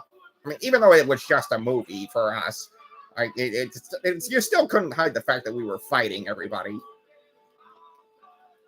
Funny, where are we at with this movie? Well, there's all kinds of ways we can help each other. You can bring me nice new toys, and I can assist you with my magic. How? I'll show you. Yeah, it would definitely be fun to be more involved with fellow other YouTubers. He's looking for you. Jessica, go to her lab. Oh, Only me, ma'am. I thought I'd never find you again. I wanted to bring you these. Letters and notes from the children of Sombertown, asking for more toys. You see, the Burgermeister destroyed the ones you brought. You tell those young'uns there'll be plenty of toys, but only if they behave themselves. Well, I mean, it's very simple. The reason why I'm still alive, even after being electrocuted, because, well, I mean, technically, I have really durable skin, and also the fact that since since I'm more used to being in water, and you know how water conducts electricity, or like sometimes you get too close to the surface and lightning strikes, and so yeah. And besides, I'm a kaiju. I can deal with a little bit of electricity every once in a while. Golly. Now, about the toys. Yeah, so we'll just have to see where tonight goes, because right now it's what, 11:16. Yeah. So we'll just have to see if we have enough time to react, because it is getting pretty late, and I don't want to keep anybody up. Yes, sir. They all moved in on old winter. Lock, stock, and toy. I guess they figured it made sense to move the source of supply. Yeah, but even if we don't watch it tonight, I'm pretty sure the Retro Reject will watch it eventually. And after all, we're on Discord together, so he'll eventually tell you his thoughts on it if we don't get to it tonight. He tried to figure out just who was naughty and who was nice. Well, I guess they're all pretty nice. So he packed up and was off to Sombertown. When Chris was safe inside Sombertown, he tried all the doors, and if they were open, he knew a child lived inside who was expecting a toy. This is outrageous. I can't believe anybody would celebrate a holiday where a jolly prowler breaks into your house and leaves gifts. Sneaking into houses by night. I hear Well, he kind of like a genie. doors and windows will be locked tight against this prowler. Well, more and more letters came for Chris from the children. Jessica would gather them together and then give them to the animals, who would deliver them. And Chris, he just couldn't turn anybody down. But this time he found all the doors were locked again. Now there was one special toy he just had to deliver. Susan, a tiny little girl who was very, very sick, had asked Chris for a toy Noah's Ark.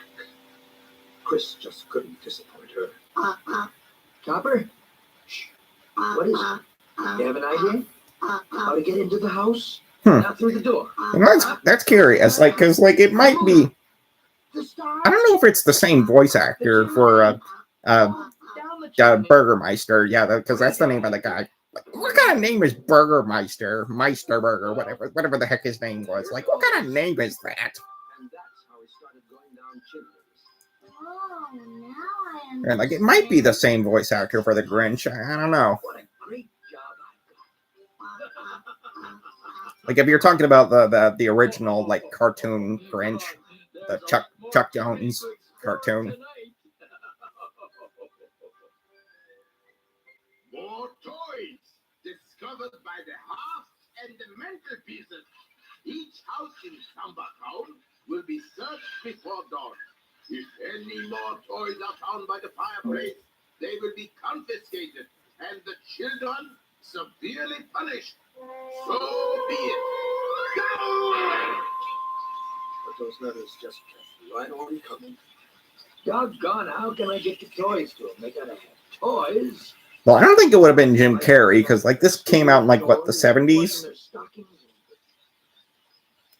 The stockings. The stockings. Yeah, but I can see it a little bit. Yeah, he does kind of have that goofy, over the top sound. If you find so much as one marble or half a jack, the house is under arrest. Double time. Up. We can't find anything here, Burgermeister. Good, very good. No toys.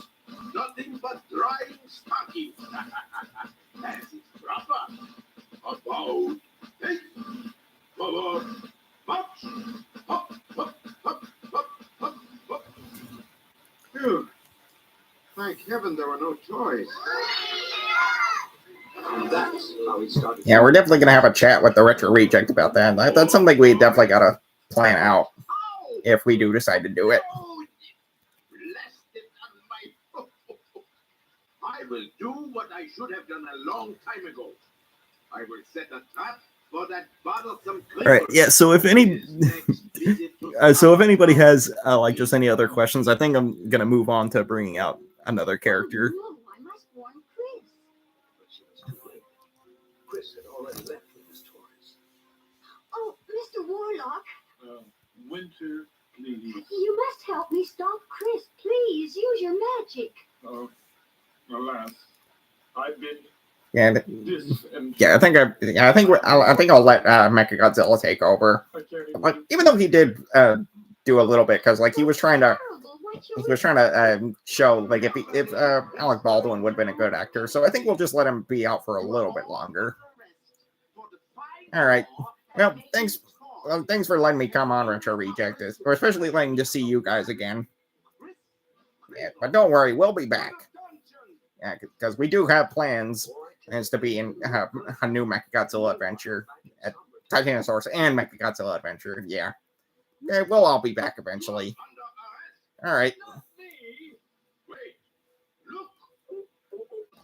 What can I do? All right, hey guys, I'm back. To the dungeon. Children of Summertown, you will never play again. Well, that's not nice. Yeah, I'm doing fine. I'm doing just fine. Like, yeah, I mean, we've been kind of relaxing all day because it was Christmas Eve. Well, now technically it's Christmas Day, but I promise they will never disturb you again. yeah, this guy like just really hates toys. Like, it really makes no sense whatsoever. Why do you have such a big thing against toys? Just because they hurt your foot? Legos exist and they can hurt your feet if you step on them. What life is really all about. And I know just where I belong. With Chris. Wherever he is. Today is not the end. It's only the beginning. Oh, the little kids. And honestly, probably the weakest song in this Christmas special. Have this fear of who's yesterday. Tossed about the fields and lost among the winds. My world is beginning. And it's got like a weird psychedelic thing to it. Like, I don't know what they were trying to go for with this. And yeah, you are right. He should probably, the Burgermeister should probably look at Toy Story, because, like, what if those things were, like, what if those toys were alive? You never know.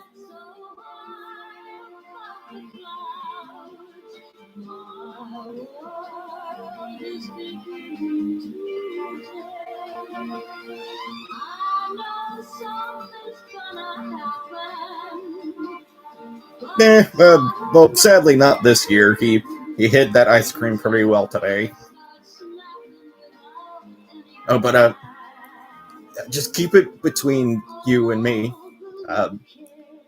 We did sneak a little bit of like his Christmas cookies that he made. Wait, what was that, Mechagodzilla? Nothing, Retro Reject. Yeah, nothing about that. I wanted to say that we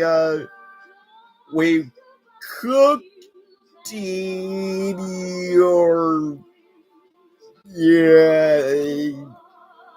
we cooked your cooked stuff. Okay. Man, that was close. Well, Jessica realized the first thing she had to do was set Chris and the others free. Mr. Warlock. Kate, Jessica, Winter, please. What are you doing here? Trying to set you all free. But I don't know how. If only you had your magic powers back. Alas, I've nothing but a few meager magical leftovers here in my pockets. I don't know. It just depends. Like, I mean, I know we fought Michael. I know we fought Michael Myers one time before, but it's just we're not too familiar with Ghostface. I mean, we technically seen the movie Scream. It's just a matter of if Ghostface is actually man enough to come all the way to Florida, because like I can't remember where that Scream takes place. Reindeer fly. Reindeer? Oh. Fly? Yes, ridiculous, isn't it? Later that night, Jessica rounded up some of Chris's reindeer friends. They just had to take one nibble of that corn and... Ooh, look at them go. I bet you know their names. Dasher and Dancer. And Prancer and Vixen. And Comet and Cupid. And Donner and Blister. Yes, sir. And don't forget me. No, that's another story. A little in joke, I guess. Oi! Stop! Stop! Let's go, Donner. Oh, that would be pretty cool to talk with Danny Phantom. Like, the Retro Reject was pretty familiar with Danny Phantom when he was a kid, like, because he used to watch that show. And weird thing to admit, like, I know live on camera, and especially, I don't know if he wants me to be revealing his secrets, but he actually had a crush, like a cartoon crush on a character from that show. It was Danny Phantom, not Danny as in Danny, but Dani, Danny Phantom, the female clone of Danny Phantom. Robin Hood of old, Chris suddenly found himself called and out. Wanted, dead or alive, the terrible toy maker. Chris Kringle. Well, Yeah, I know it's weird to admit, but like, yeah, he did have a crush on Danny Phantom when he was really young. Pretty grand, eh? And I think it was just because she looked around the same age as him when he was younger. So that's why he asked for scared. But I don't know, like that's probably something that you gotta ask him. It's dangerous. not call myself Kringle. What other name would suit me? There is one. You were wearing this when we found you as a baby. See what it says? Claus. Claus? You're real. Yeah, I know a lot of people would have had a crush on I Sam. knew it. Yeah, but I don't know. That's where I got It's just she was just another goth girl. But I mean, people like goth girls, so I don't know. Jessica. Oh, she became Mrs. Santa Claus. It was a lovely wedding. Yes, they held it on Christmas Eve. And since no town welcomed me, Oh, and a fun fact that I learned about reindeer is that technically all of Santa Claus's reindeer should be female, because like around this time of year, female reindeer are the only ones who have their antlers.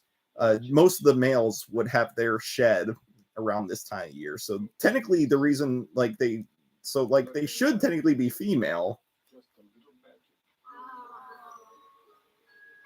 The very first Christmas trees. Yeah, it's kind of telling the origin of like a Mrs. Claus. So it was kind of, I mean, it seemed pretty obvious. Like they both liked each other. How much you mean to me.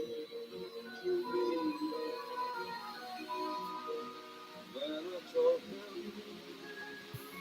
all the affection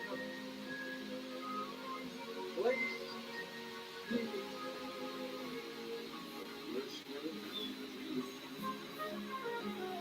Yeah, this was another like really sweet song to hear. The custom started long, long ago, when first the wise men dreamed.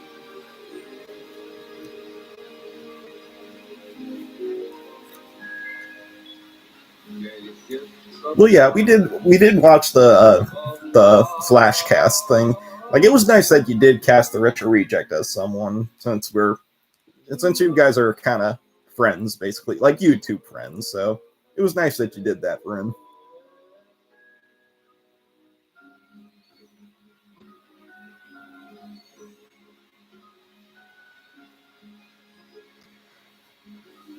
Yeah, so I think I'm gonna let Mechagodzilla do his own thing now, because since he was already out for a little bit, I'm gonna try to bring out another character. So I think next we'll do Nala, probably.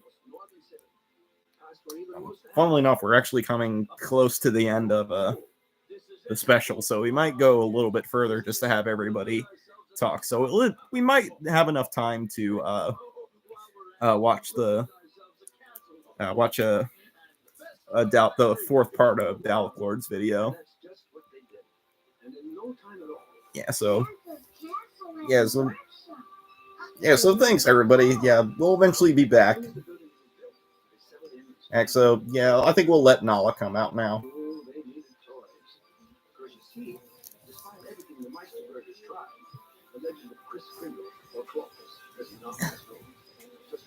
Hey guys. Hey, Merry Christmas to everyone. Oh, just look at this. Sorry, I'm just trying to find a comfortable spot where you can all view me. This is the fourth trip this month. You see, he still had to travel by night because he was considered an outlaw. But when did they stop calling him an outlaw? Well, as time went by, that changed. You see, the Meisterburgers, they kind of died off and fell out of power. And by and by, the good people realized how silly the Meisterburger laws were. Well, everybody had a wonderful laugh and then forgot all about it. Yes, the older he got, the more famous he became, and the more folks loved him. He's very good, isn't he? Yeah, I'm doing okay. Right, it was just pretty. It was a pretty chill day. I mean, I spent most of my time with the Retro Reject, but also spent a little bit of time in the Pride Lands to spend with my lion family, basically. I'm afraid I'm going to have to limit my journeys to one a year. But on which night should I go out? Yeah, I think I really did like my little cameo. It was nice to be doing stuff again on YouTube. Christmas Eve? Christmas Eve. And that's how it all started. How goes it, Mr. Yeah, that's really sad to hear your daily reacts. I've got my magic Because I know how much an animal can mean to someone. Please, yes, sir. I think I can guarantee a white Christmas. Wonderful. Then let's be off.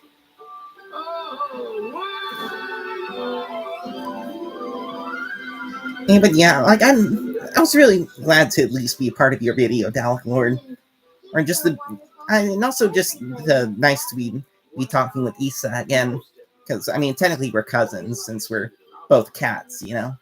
But there still are some. Christmas is a bother. The noise, the crowds. I really wish it were outlawed. How can they talk about Santa Claus when there's so much unhappiness in the world? Poor misguided folks. They missed the whole point. Lots of unhappiness? Maybe so. But doesn't Santa take a little bit of that unhappiness away? Doesn't a smile on Christmas morning scratch out a tear, cry on a Saturday? Not much. But what would happen? Yeah, I mean, we always love our fans. And learn to give. It's nice to know that we have like some animal fans too. Our talents, our love, and our hearts. Maybe if we could all learn Santa's beautiful lesson, maybe there would finally be peace on Earth. I mean, of course, like cats are kind of like all cousins related to us, you know. Hey, I mean, we're probably more far off cousins, considering that she's a house cat, and considering that I'm a lioness and all that stuff. Because Santa can still look into his magic snowball and see just what you're up to. Now that you know all about him. I mean, I actually really don't know how like family trees work between us and stuff like that, because like the reason why like Michael Myers was chasing after us in Halloween was because I was somewhat related to Laurie Strode's cat, but it's not like we were cousins exactly, but it was like distant relatives, you know. I really don't know how it works.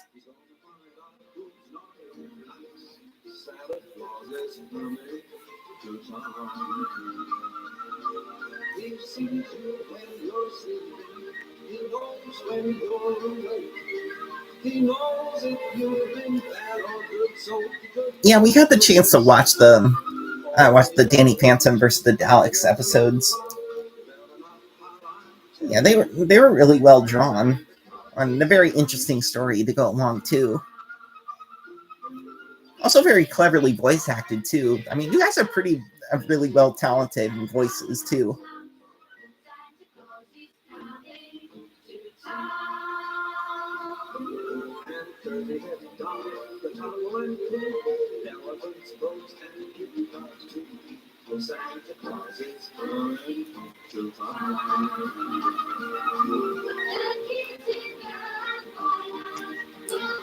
Yeah, like they're acting all happy and stuff, but like they're completely ignoring that he committed a federal offense at the beginning of the movie. He tampered with the mail. I mean, that's a federal offense.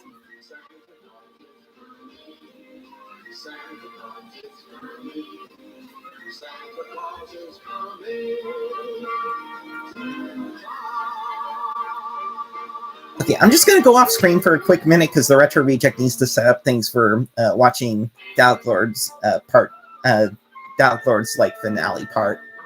So I'll just go off screen for just a second. Yeah, so since Santa Claus is Coming to Town is done, we'll just watch a little bit more. We'll watch a couple of like a Dalek Lord's finale. And I think that might be where we'll end it after the Dalek, watching just Dalek Lord's finale. But it just depends on what we're feeling. But like, yeah, I'm starting to get pretty tired. And as of right now, the stream has gone for about the same length as most of our other streams, and I don't want to keep anybody else awake.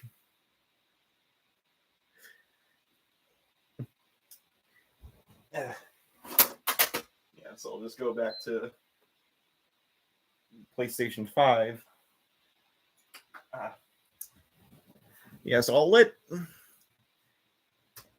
I basically watched the casting thing from YouTube, so it wasn't nice. So I'll let Nala come out for just a little bit. Oh, and here's that PlayStation 5 intro I was talking about. Like, you can't see it too well, but yeah, the 30th anniversary. So that startup. So I'll let Nala come out for just a little bit longer. Then I'll let Heshima come out. And I think as the finale for the stream, I'll introduce you guys to the sixth member to the Retro Reject crew. And I know eventually when I do come back to uploading videos to YouTube, I'll have like an official debut video for a Titanosaurus Mechagodzilla adventure where she gets introduced. Okay. Yeah, so we'll bring back. All right, so I gotta go to YouTube.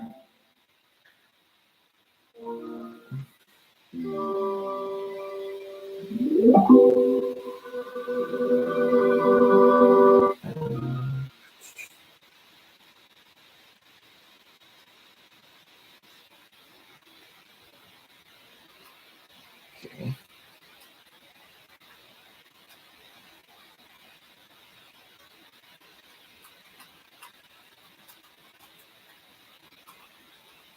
Okay. Then.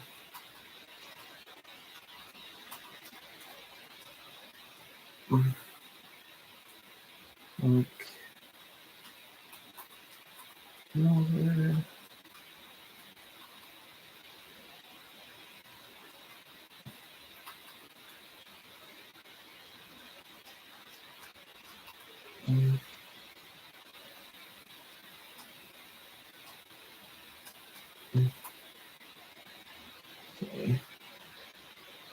Okay, there's part 3. Just gotta find your actual YouTube channel. Maybe there's a way I can. Great, good. Okay, there's part 2. And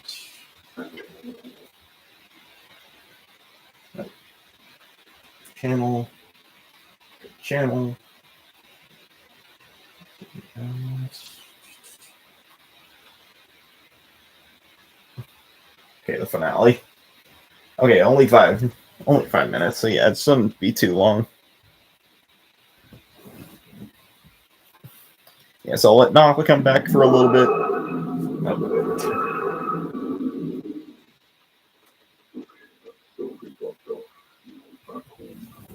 Yeah, so let Nala come in just for a little bit longer. Then I'll bring in Heshima, then introduce the 6th reject.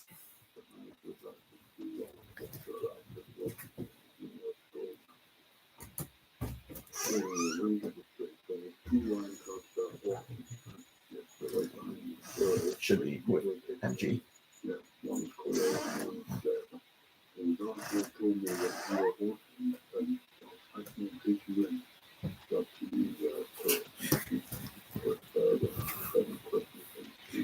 It'll take time to get used to, Mr. Marvin, but sure, there's nothing left for us in 1940.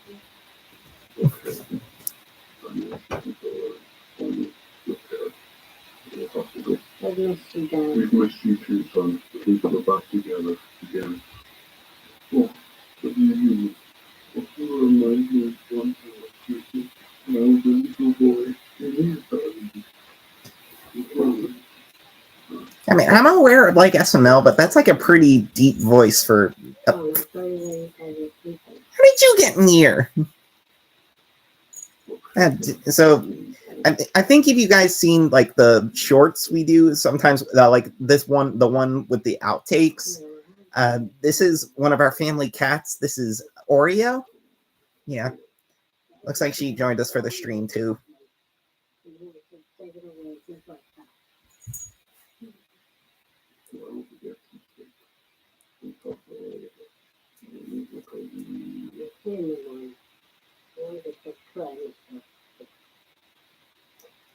Well, that's sad.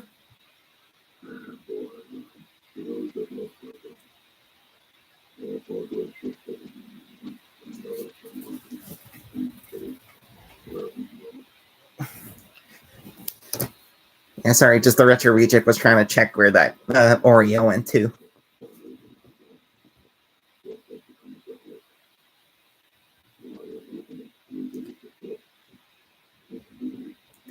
Yeah, so I think we'll just let Heshima come out for a little bit longer.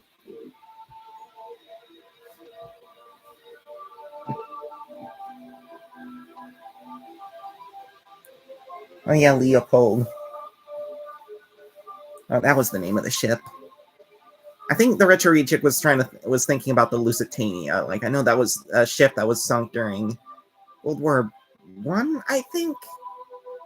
Yeah, it was. Yeah, I think it was a ship that was sunk during World War I. I think he was thinking about the Lusitania.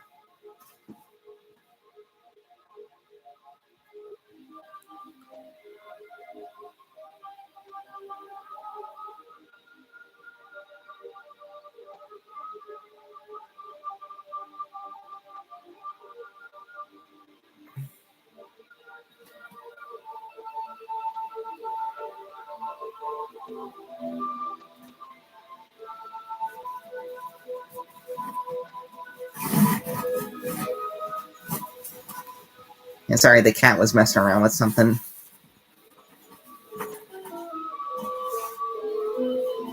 Yeah, so that's a pretty quick video. So I think we might have time for just like a couple more videos. So I think I'll let Heshima take over after watching a bit more. All right, so yeah, thank you guys for watching. I'm sure we'll be back pretty soon, probably by the next year. Meaning like we'll be here like after like once again back for like New Year's and stuff like that.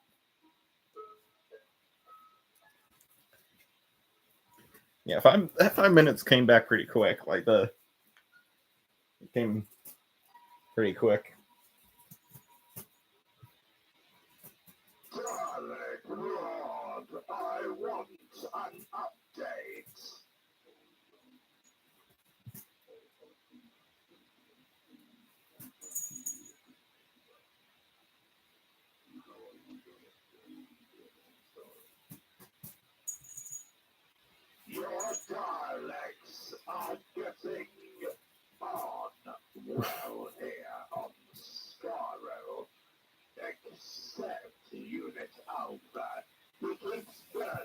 Yeah, I guess we'll watch Daily Reacts' TMNT video. We'll bring out Heshima for that, and then end the stream with introducing our 6th reject.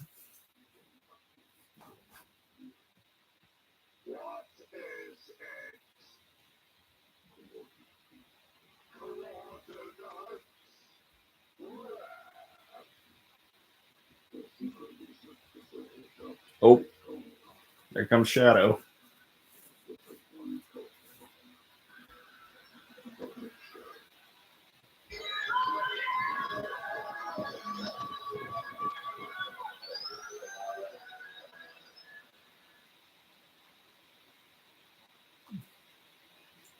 Okay.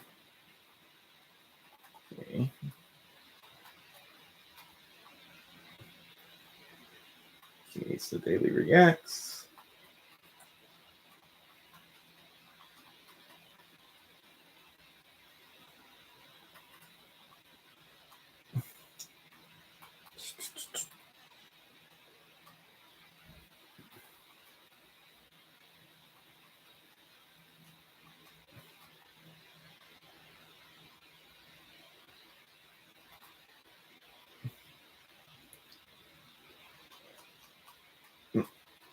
There we go. Because I think that's what it is. Videos.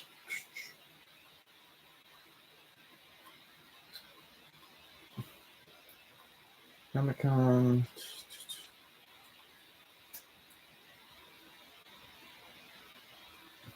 Is it on your gaming channel or is it on the productions one?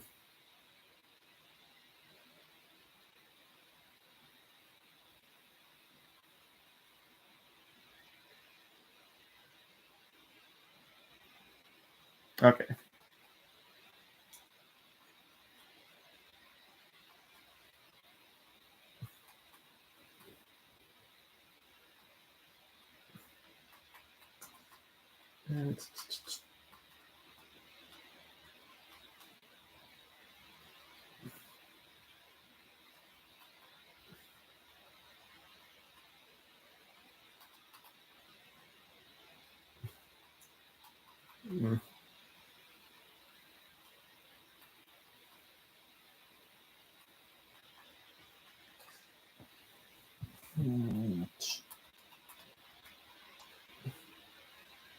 Try to TMNT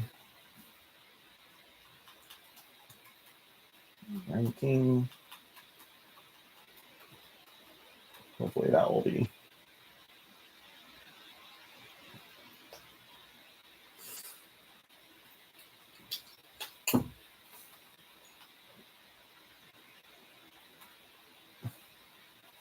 Ranking.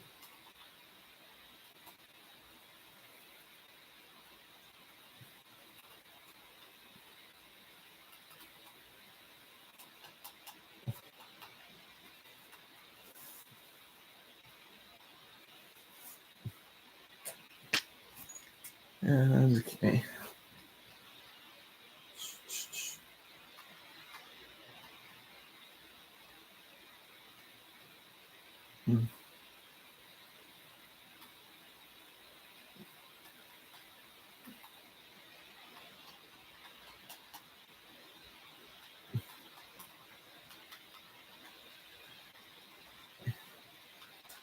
It's really hard to find.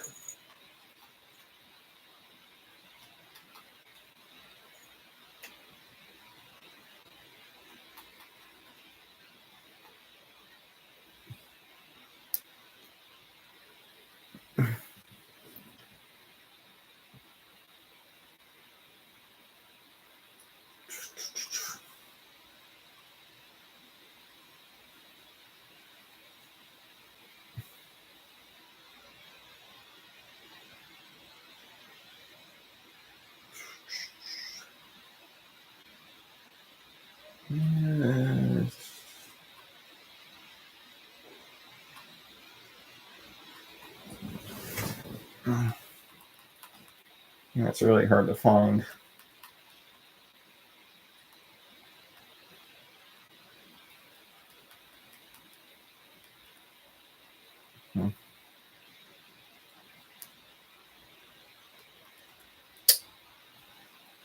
Yeah,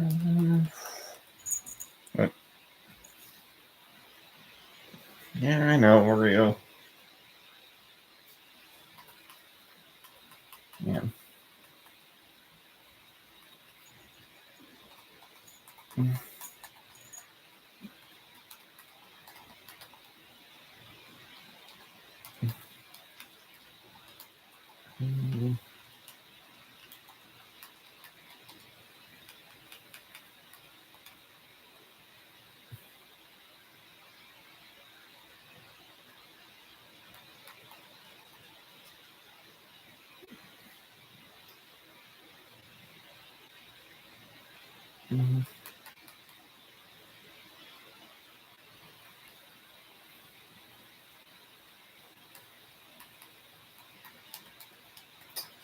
Yeah, I'm trying to search it in the search bar.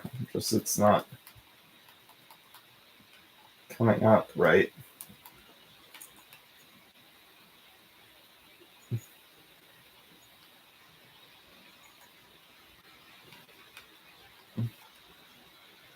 Yeah.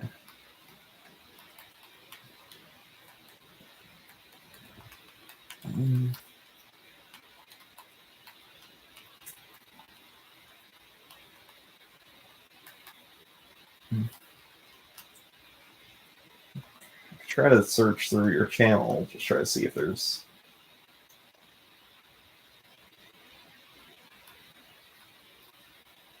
Uh,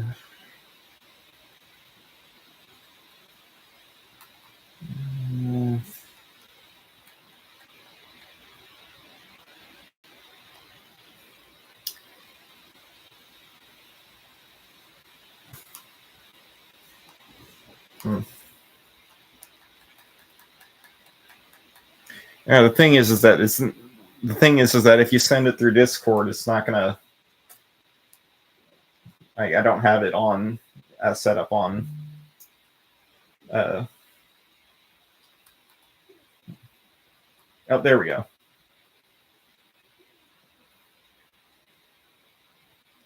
Yeah, so.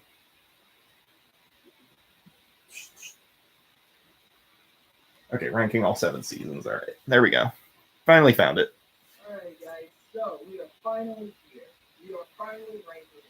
All right, so yeah, I'll let Heshima come on while we watch this video. All right. Here we are. We are finally ranking. All right. Hey guys. Oh. Honestly, that is probably like an epic theme for the Teenage Mutant Ninja Turtles. Like I can barely remember. Like, well, technically, I don't even remember that show because I mean I grew up in the Pride Lands, so we didn't even have access to TV. So I have a lot of catching up on to do, like with retro stuff. So I mean, there's a lot I gotta learn from TV and television shows. Mostly it took so long to finally get the shows on to watch because most of the time Yeah, I'm doing okay. Yeah, it's been pretty chill. I mean, me and the HHS squad, we luckily had Christmas Eve off, as well as Christmas Day off. We didn't have to deal with any kind of cross-dimensional disasters or anything like that. So basically, this video will be out on the 1st of September. Because live, I will be at Disney, spending time with family. I just don't want to make this video while I'm in Orlando talking about TMNT because it's Disney. It's not Disney, it's Nickelodeon. So, I am ranking all 7 seasons from the 2003 TMNT from the worst to best. I will say I will not. I mean, the thing is that the Retro Reject does remember watching this, the 2003 TMNT when he was younger, but like he can barely remember a lot of stuff. Like he more so grew up like with watching like DVDs from like the 1987 Teenage Mutant Ninja Turtles.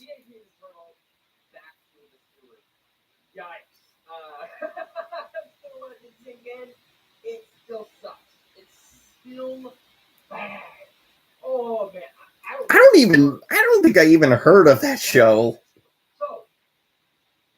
So they're like, yeah, I guess it makes sense to put that at dead last.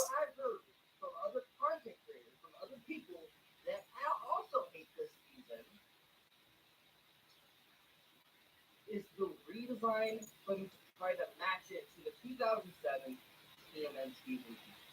What? That is terribly production value. Like, that is terrible idea. Like, what? Just to Oh, okay. So it was just season 7. Okay. The animated movie, in my opinion, is the best TMNT movie and the most underrated TMNT movie. Was the reasoning why they had the redesign? Get that off the front door.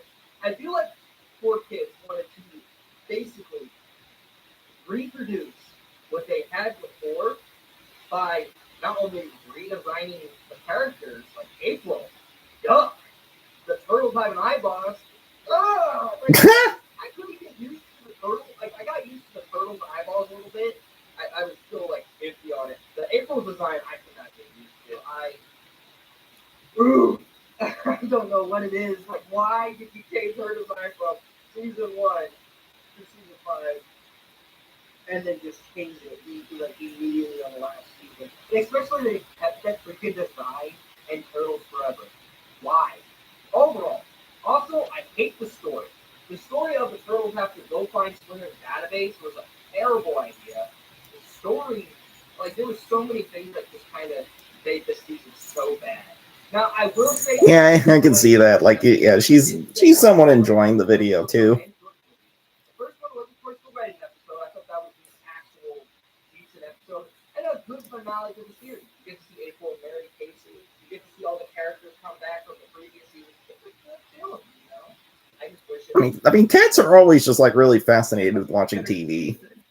The second one is mostly when the turtles get mind controlled by the Shredder's crew, and they just beat up the Foot Clan. It was more anticipated, and it was more I would invest in an episode. And finally, the Sterling episode. Oh, also, I want to say what also is bad about this season is they barely use Sterling, the robot from the 16 episode, which honestly, I don't like the way how Sterling just sidelined out of the series, but he's the thing is that since the Retro Reject barely remembers anything from this series of TMNT, like, he remembers watching certain episodes from it. It's just that he's not totally familiar with how this season works. Right, so he doesn't really have much of an opinion on it. Sterling goes back and creates his own time window. He goes back in time, and he finally got to see the turtles as toddlers. Now, we saw them as toddlers before in the previous season, but geez, this was like something else because it actually you never get to see Splinter in such a long time, and then when you finally see Splinter, it's like a heartfelt, thing. Other than that, Back to the Sewers just freaking sucked, bro. I don't know what else to say. I know someone there's Back to the Sewers defenders will tell me, what is your thoughts of Back to the Sewers? My opinion is not my opinion, but it's not your opinion. But I would love to hear what you love about Back to the Sewers because this season was just something I just could not. Mario, what are you doing? All right, moving on. Hey, you're blocking the TV. Gotta go to season 5. I like season 5. I don't hate it like I do with Back to the Sewers. Now, the last part. She's sitting in the Retro Reject's lap. This is like a myth. I like season 5, but there were so many moments that I was like, okay. I did like the idea that the turtles have mystical power. It makes more sense. Okay? Oh my god. It makes more sense than yeah, it was pretty nice for my little cameo. Like, I was able to provide much more lines than what you provided for us. Like, because my original line was just like, "Oh, okay, Retro Reject." So, I was glad I was able to improvise a little bit on my line. It's mainly just because, like, I wanted to establish that we were coming back. Is that the training month, like the training scenes, like the training parts of these episodes, the training part of these episodes are just so boring. They start off an episode like after they do like their cool things before the episode starts. And they keep it as oh, this is the coolest part. They do that every time they do them to like fast forward. And then they start off where they're training, and I'm like, are you kidding me? Really? That was the most boring part of the entire season. We don't need to see. I wouldn't mind seeing it like a couple of times, like with the previous season, but they do it not all the time now. This time they do it more, and it's just gotten to a point where I'm like, okay, this is just understand that it's for them to fight the Devil Shredder. That's what I'm calling it. The Devil Shredder, or as they call it, the Shredder. But the Devil Shredder. I understand where they're coming from with all of that, but again, it dragged down the story and it dragged down near where the finale was, where the girls were fighting all the. I mean, they're pretty valid criticisms. I mean, it's just we don't have much of an opinion on to say like whether you're right or wrong. The episodes are not bad. I'm not saying they're bad. I'm just saying there's some moments that just kind of drag it back. So, this place has to go to season 2. Look, season 2, I love it to death. But I mean, yeah. I mean, it's definitely going to be exciting when we do return because it's definitely got to be a big adventure to explain like really where the like in universe where the retro reject has been all this time. And I mean, we gotta, and like it's also got to be a big thing for like how the 6th reject gets introduced. The beginning episodes were like 2-parters or 3-parters. Because like weird enough, like this because technically what would have to be is that this episode is taking place before this live stream, because like obviously the 6th reject is here with us tonight. So yeah, I mean it means like this adventure had to have happened before this live stream.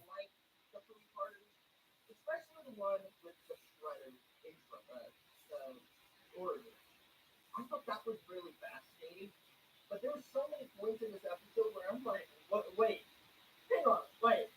I don't know. She jumped down, so like maybe she didn't enjoy season 2, even though she's never seen it. She's never seen this show. Like, so I don't know what her deal is. I probably will give it a light. Well, now she's back. Because I like these season. But the thing is, though, that made this season kind of one of the reasons ones too, is that the future boy, he shows us his origin story again. Oreo, what are you doing? But I felt like I never really had a connection with this future boy like I did with the 2012. I'm not going to get too much into it. And she gets one crazy cat. Maybe I'll make a pick, like, Oreo, what are you doing? Right. But I will say, Superjoy was not the best part of the season. Yeah. I also did not like most of like how they. I mean, it's a good thing that she's bothering the retro reject and not me. And I even watched AJ's video again. I rewatched that 4-hour-long retrospective that he did for the whole 2003 series, and along with Earl Forever. And he said that there was like a bunch of reused scenes, like parts of this episode. And I was like, oh, I can see it now. Like, bro, seriously, why is there reused this? You know. Other than that, yeah, season 2 to me it's still fun. I still had a great time with it. I can still go back to it. Like I would go back to each of one of these seasons. Yeah, back to it if I'm rewatching the show again, which I'm pretty sure I will. Pretty sure in the future. I will say season 2. And this cat. But it's not bad. This cat is hijacking the live stream, and I'm not just talking about me. No, it's still good. Because like I'm technically a cat too. Fourth place will have to go Teenage Mutant Turtles season 3. Now, I like season 3. I like the story that they're telling. They did fix the problem that we had in the Yeah, okay, just sit there. Which was, believe it or not, the story. But you are perfectly fine just laying there. What are you doing? I will say that. There was a lot of things that they fixed. There was a lot of things that I didn't like. But there was also a lot of things that I thought, oh yeah, they could have done better with that. I'm not going to say for Wait, no, stop it. You know, overall, season 3 had a really And done. she is not making this easy for us. Where is Amato Yoshi? Where is Sensei? Shows us what was going to happen if the Shredder goes Stop it. to the Ultron, take over the Ultron, take over Earth. Move your butt out of the way. Stop it. Move it. That episode is so dark, and it put me in a Wait, no. Stop it. Just pick a spot. No, you bad kitty. Stop I it. really No. did like a lot of Well, don't make me claw you too. how Donnie disappeared, how Mikey was informed, how April became a general. Why did I make it sound like it was a rap song? Seth, you're watching this. If you could make that Okay, fun, I love you too. I would love to see it. Just saying. Just saying. Overall, I Yeah. guess like the thing is, Yeah, I mean, we're focusing. I feel like we're focusing more on this cat than the actual video. I don't get much of like, it's not like I don't get much of the story that was made, you know. There were parts where when the finale Move, I move, didn't see anything that was like move out of the way. something. I mean, they mentioned it a couple of times for Shredder's guns. Fine. How would you like it if I sat on you? Take over the Utah and then take over her. Like, Yeah, how do you like that? If some people just try to decide to sit on you. this is actually a really good episode. But like, besides all of that, like, you really don't really. No. I have to watch this again when I get a chance. Like, rewatch the show. Okay, so I think we'll just let Heshima play with Oreo for a little bit. And the way how they introduce Bishop into this show, Now she's dude. Yeah. Bishop was great in the 2012 show, but he wasn't. Okay. Bishop is Yeah. So I think I should. oh my god. I think I better move off screen because I think we've answered all the questions. No, I mean technically I could play with her a little bit more while the video is still going on. But this time he like Yeah.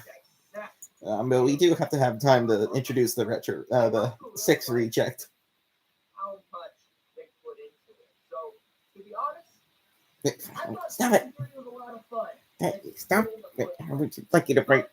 Stand on you. What a great this season! I keep getting mixed up, but this season is Yeah, but you like that? When you go, people go running on top of you. I think this is a better entry than the 2012. No. Sorry, Yeah. Yeah. I love the entry, how they introduced us to the turtles, Yeah. how they introduced themselves to April, how the story just begun with the Shredder. How Shredder, at first, again. Yeah, the thing is that he did the retro. She's in the way again. The thing is, the retro reject did watch at least a couple of episodes from season 1 of TMNT, at least this season. So he's at least familiar with that. So at least we can agree on that, where it is a good season. Yeah, but like we can, like I said, he barely remembers anything from it.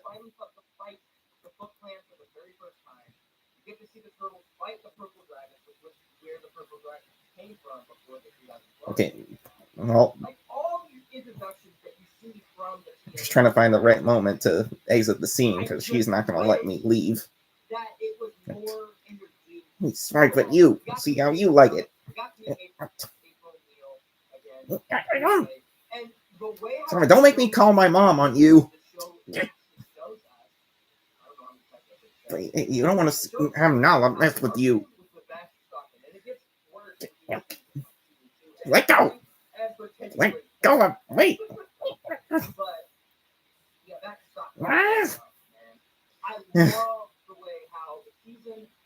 Can you believe this?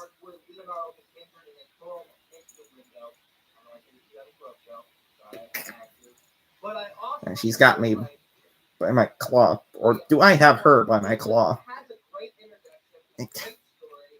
Okay, no. Okay, stop it. Make me call my mom on you. Okay. Okay, now that she's let go of me for now, I think I'm gonna go off screen. Yeah, so thank you guys so much. I mean, we're definitely gonna be back pretty soon with a real adventure for you guys. All right. Now you better behave yourself.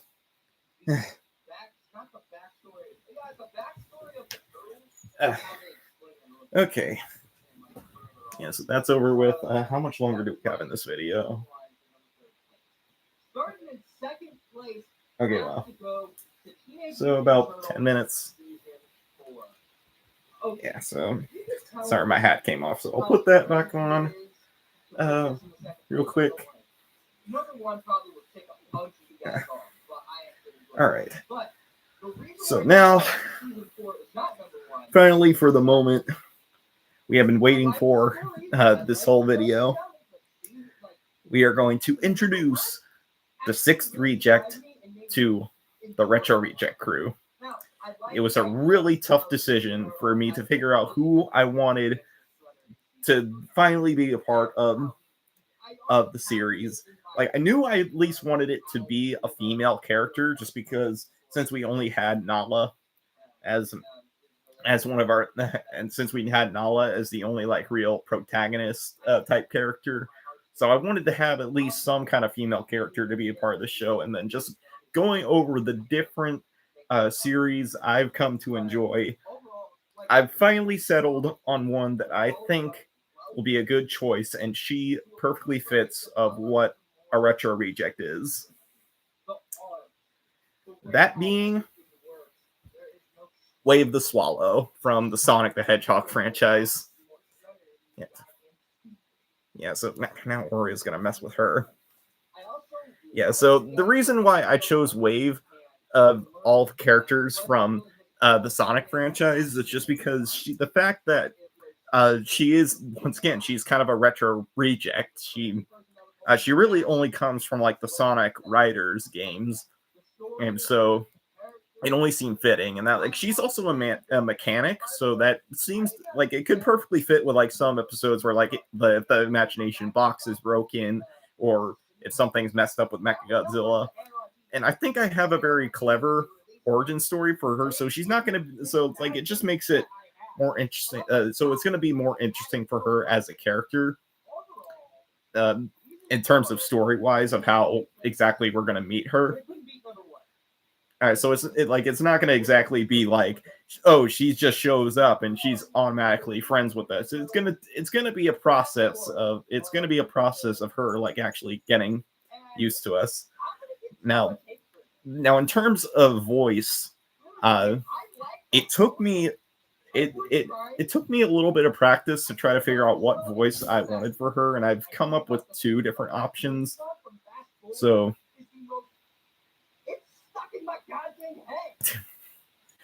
in terms of like voices, like there's 2 options I have for her, and I'll let you guys be the judge of which one will be the better fit for Wave. So this first voice I like to call the Rainbow Dash voice, and you'll see why. All right, so I'm going to move off screen and let Wave talk for a little bit, at least in this version of the voice for her.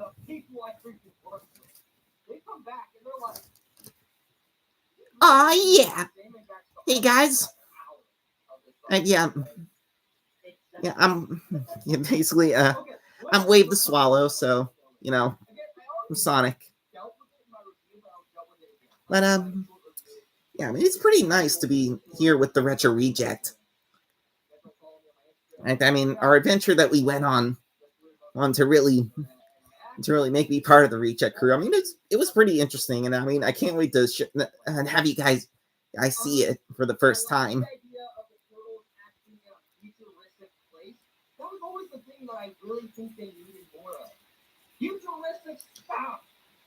Yeah, but I really wish we had got the chance to.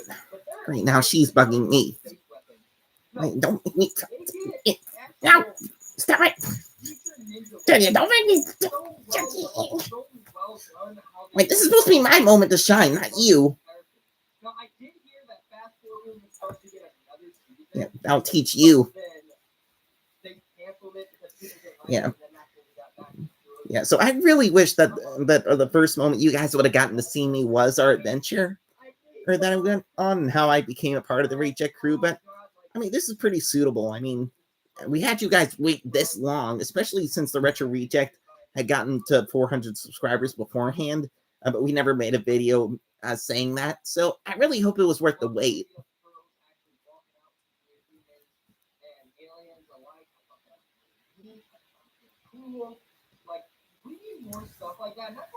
Yeah, so in terms of what I call the Rainbow Dash voice, it's just more so she has a more like raspiness to her voice. Obviously it's gonna take a little more practice for me. I have watched like a couple of videos of like her voice lines from like the Sonic Rider games, so like I don't think she doesn't sound like she doesn't have like that raspiness to her voice, so I don't know if that will be like a good enough voice for her. Like it's definitely gonna take just something to get used to for her. But another voice option I had was something that I think is more similar to what she sounds in uh, the games, and it's more deepish. And I mean, not really deep, but just more of like just a different flavor of voice. So I'll try this option as well.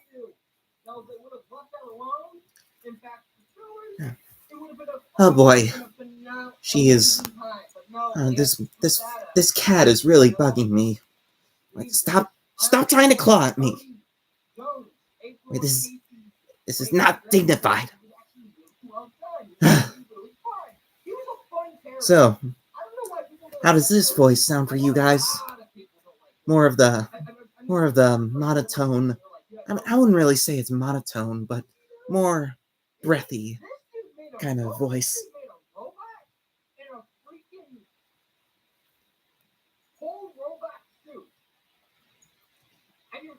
Yeah. Me, I don't think me and Nala are gonna get along, especially if cats act like this. That'll be a very interesting point of contention. And should have me and Nala not get along that well. I love Sterling in this season. Now, like I said back in the viewers, he wasn't much into it. Oh well, I'll believe that when I see it. I've only been a part of the crew for at least a month or two. So, the personality of Nala is still to be determined for me. Cody Jones' uncle, who is the villain of this season, who goes and tries to take O'Neill's tech and try to make it his own thing and all that. It's so deep. And how they develop how Cody finds out. I almost said Neil. God dang it. It's a very intriguing episode, Daily Reacts. You have a very logical way of reasoning and ranking these so-called Teenage Mutant Ninja Turtles. The Christmas special. That was very intriguing, very informative. I mean, to talk about a tragedy like that in such a way and bringing it to light to an audience like that, it's very. You're very brave to do something like that, Dalek Lord.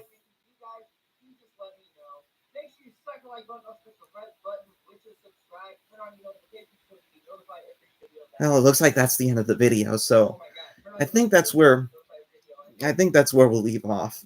But I'm at least glad that you guys got to be introduced to me. So I think I'll let the Retro Reject finish things off.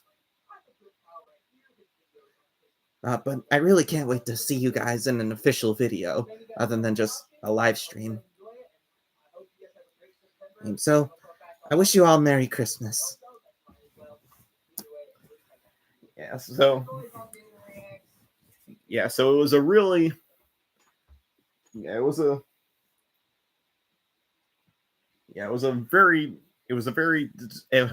very tough decision for me to decide on who I wanted to be their sixth reject, but I think Wave will be a great addition, and at least from what you've seen from her, how she acts on this live stream, it could be a very interesting thing for how the adventures will go. The funny thing is, she's not going to be like the only sort of new character that's going to be introduced in the episode I have planned for her debut, because for a big episode for this to be like my return, a pretty big villain is going to finally make himself known to me, at least. And Wave is not going to be the only one who is going to be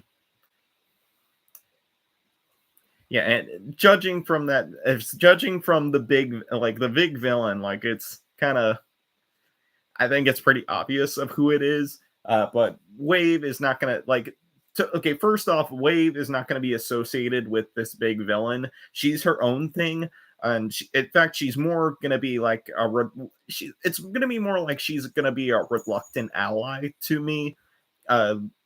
She has her gripes, which I'm not going to go into full detail because I want that to be a surprise for the video. But she's going to have her reasons for not being as keen on working with me. But eventually by the end, we work things out. But like she's going to have a couple of her own allies with her. And as well as this big villain is going to have some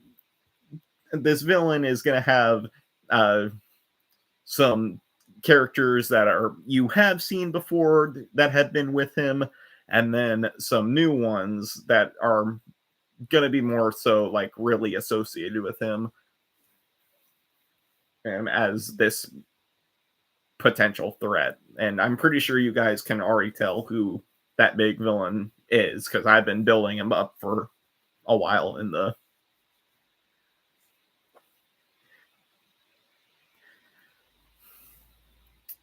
so first off, the big villain is not Kiru. Kiru was his own thing. Like he was a former Kiru was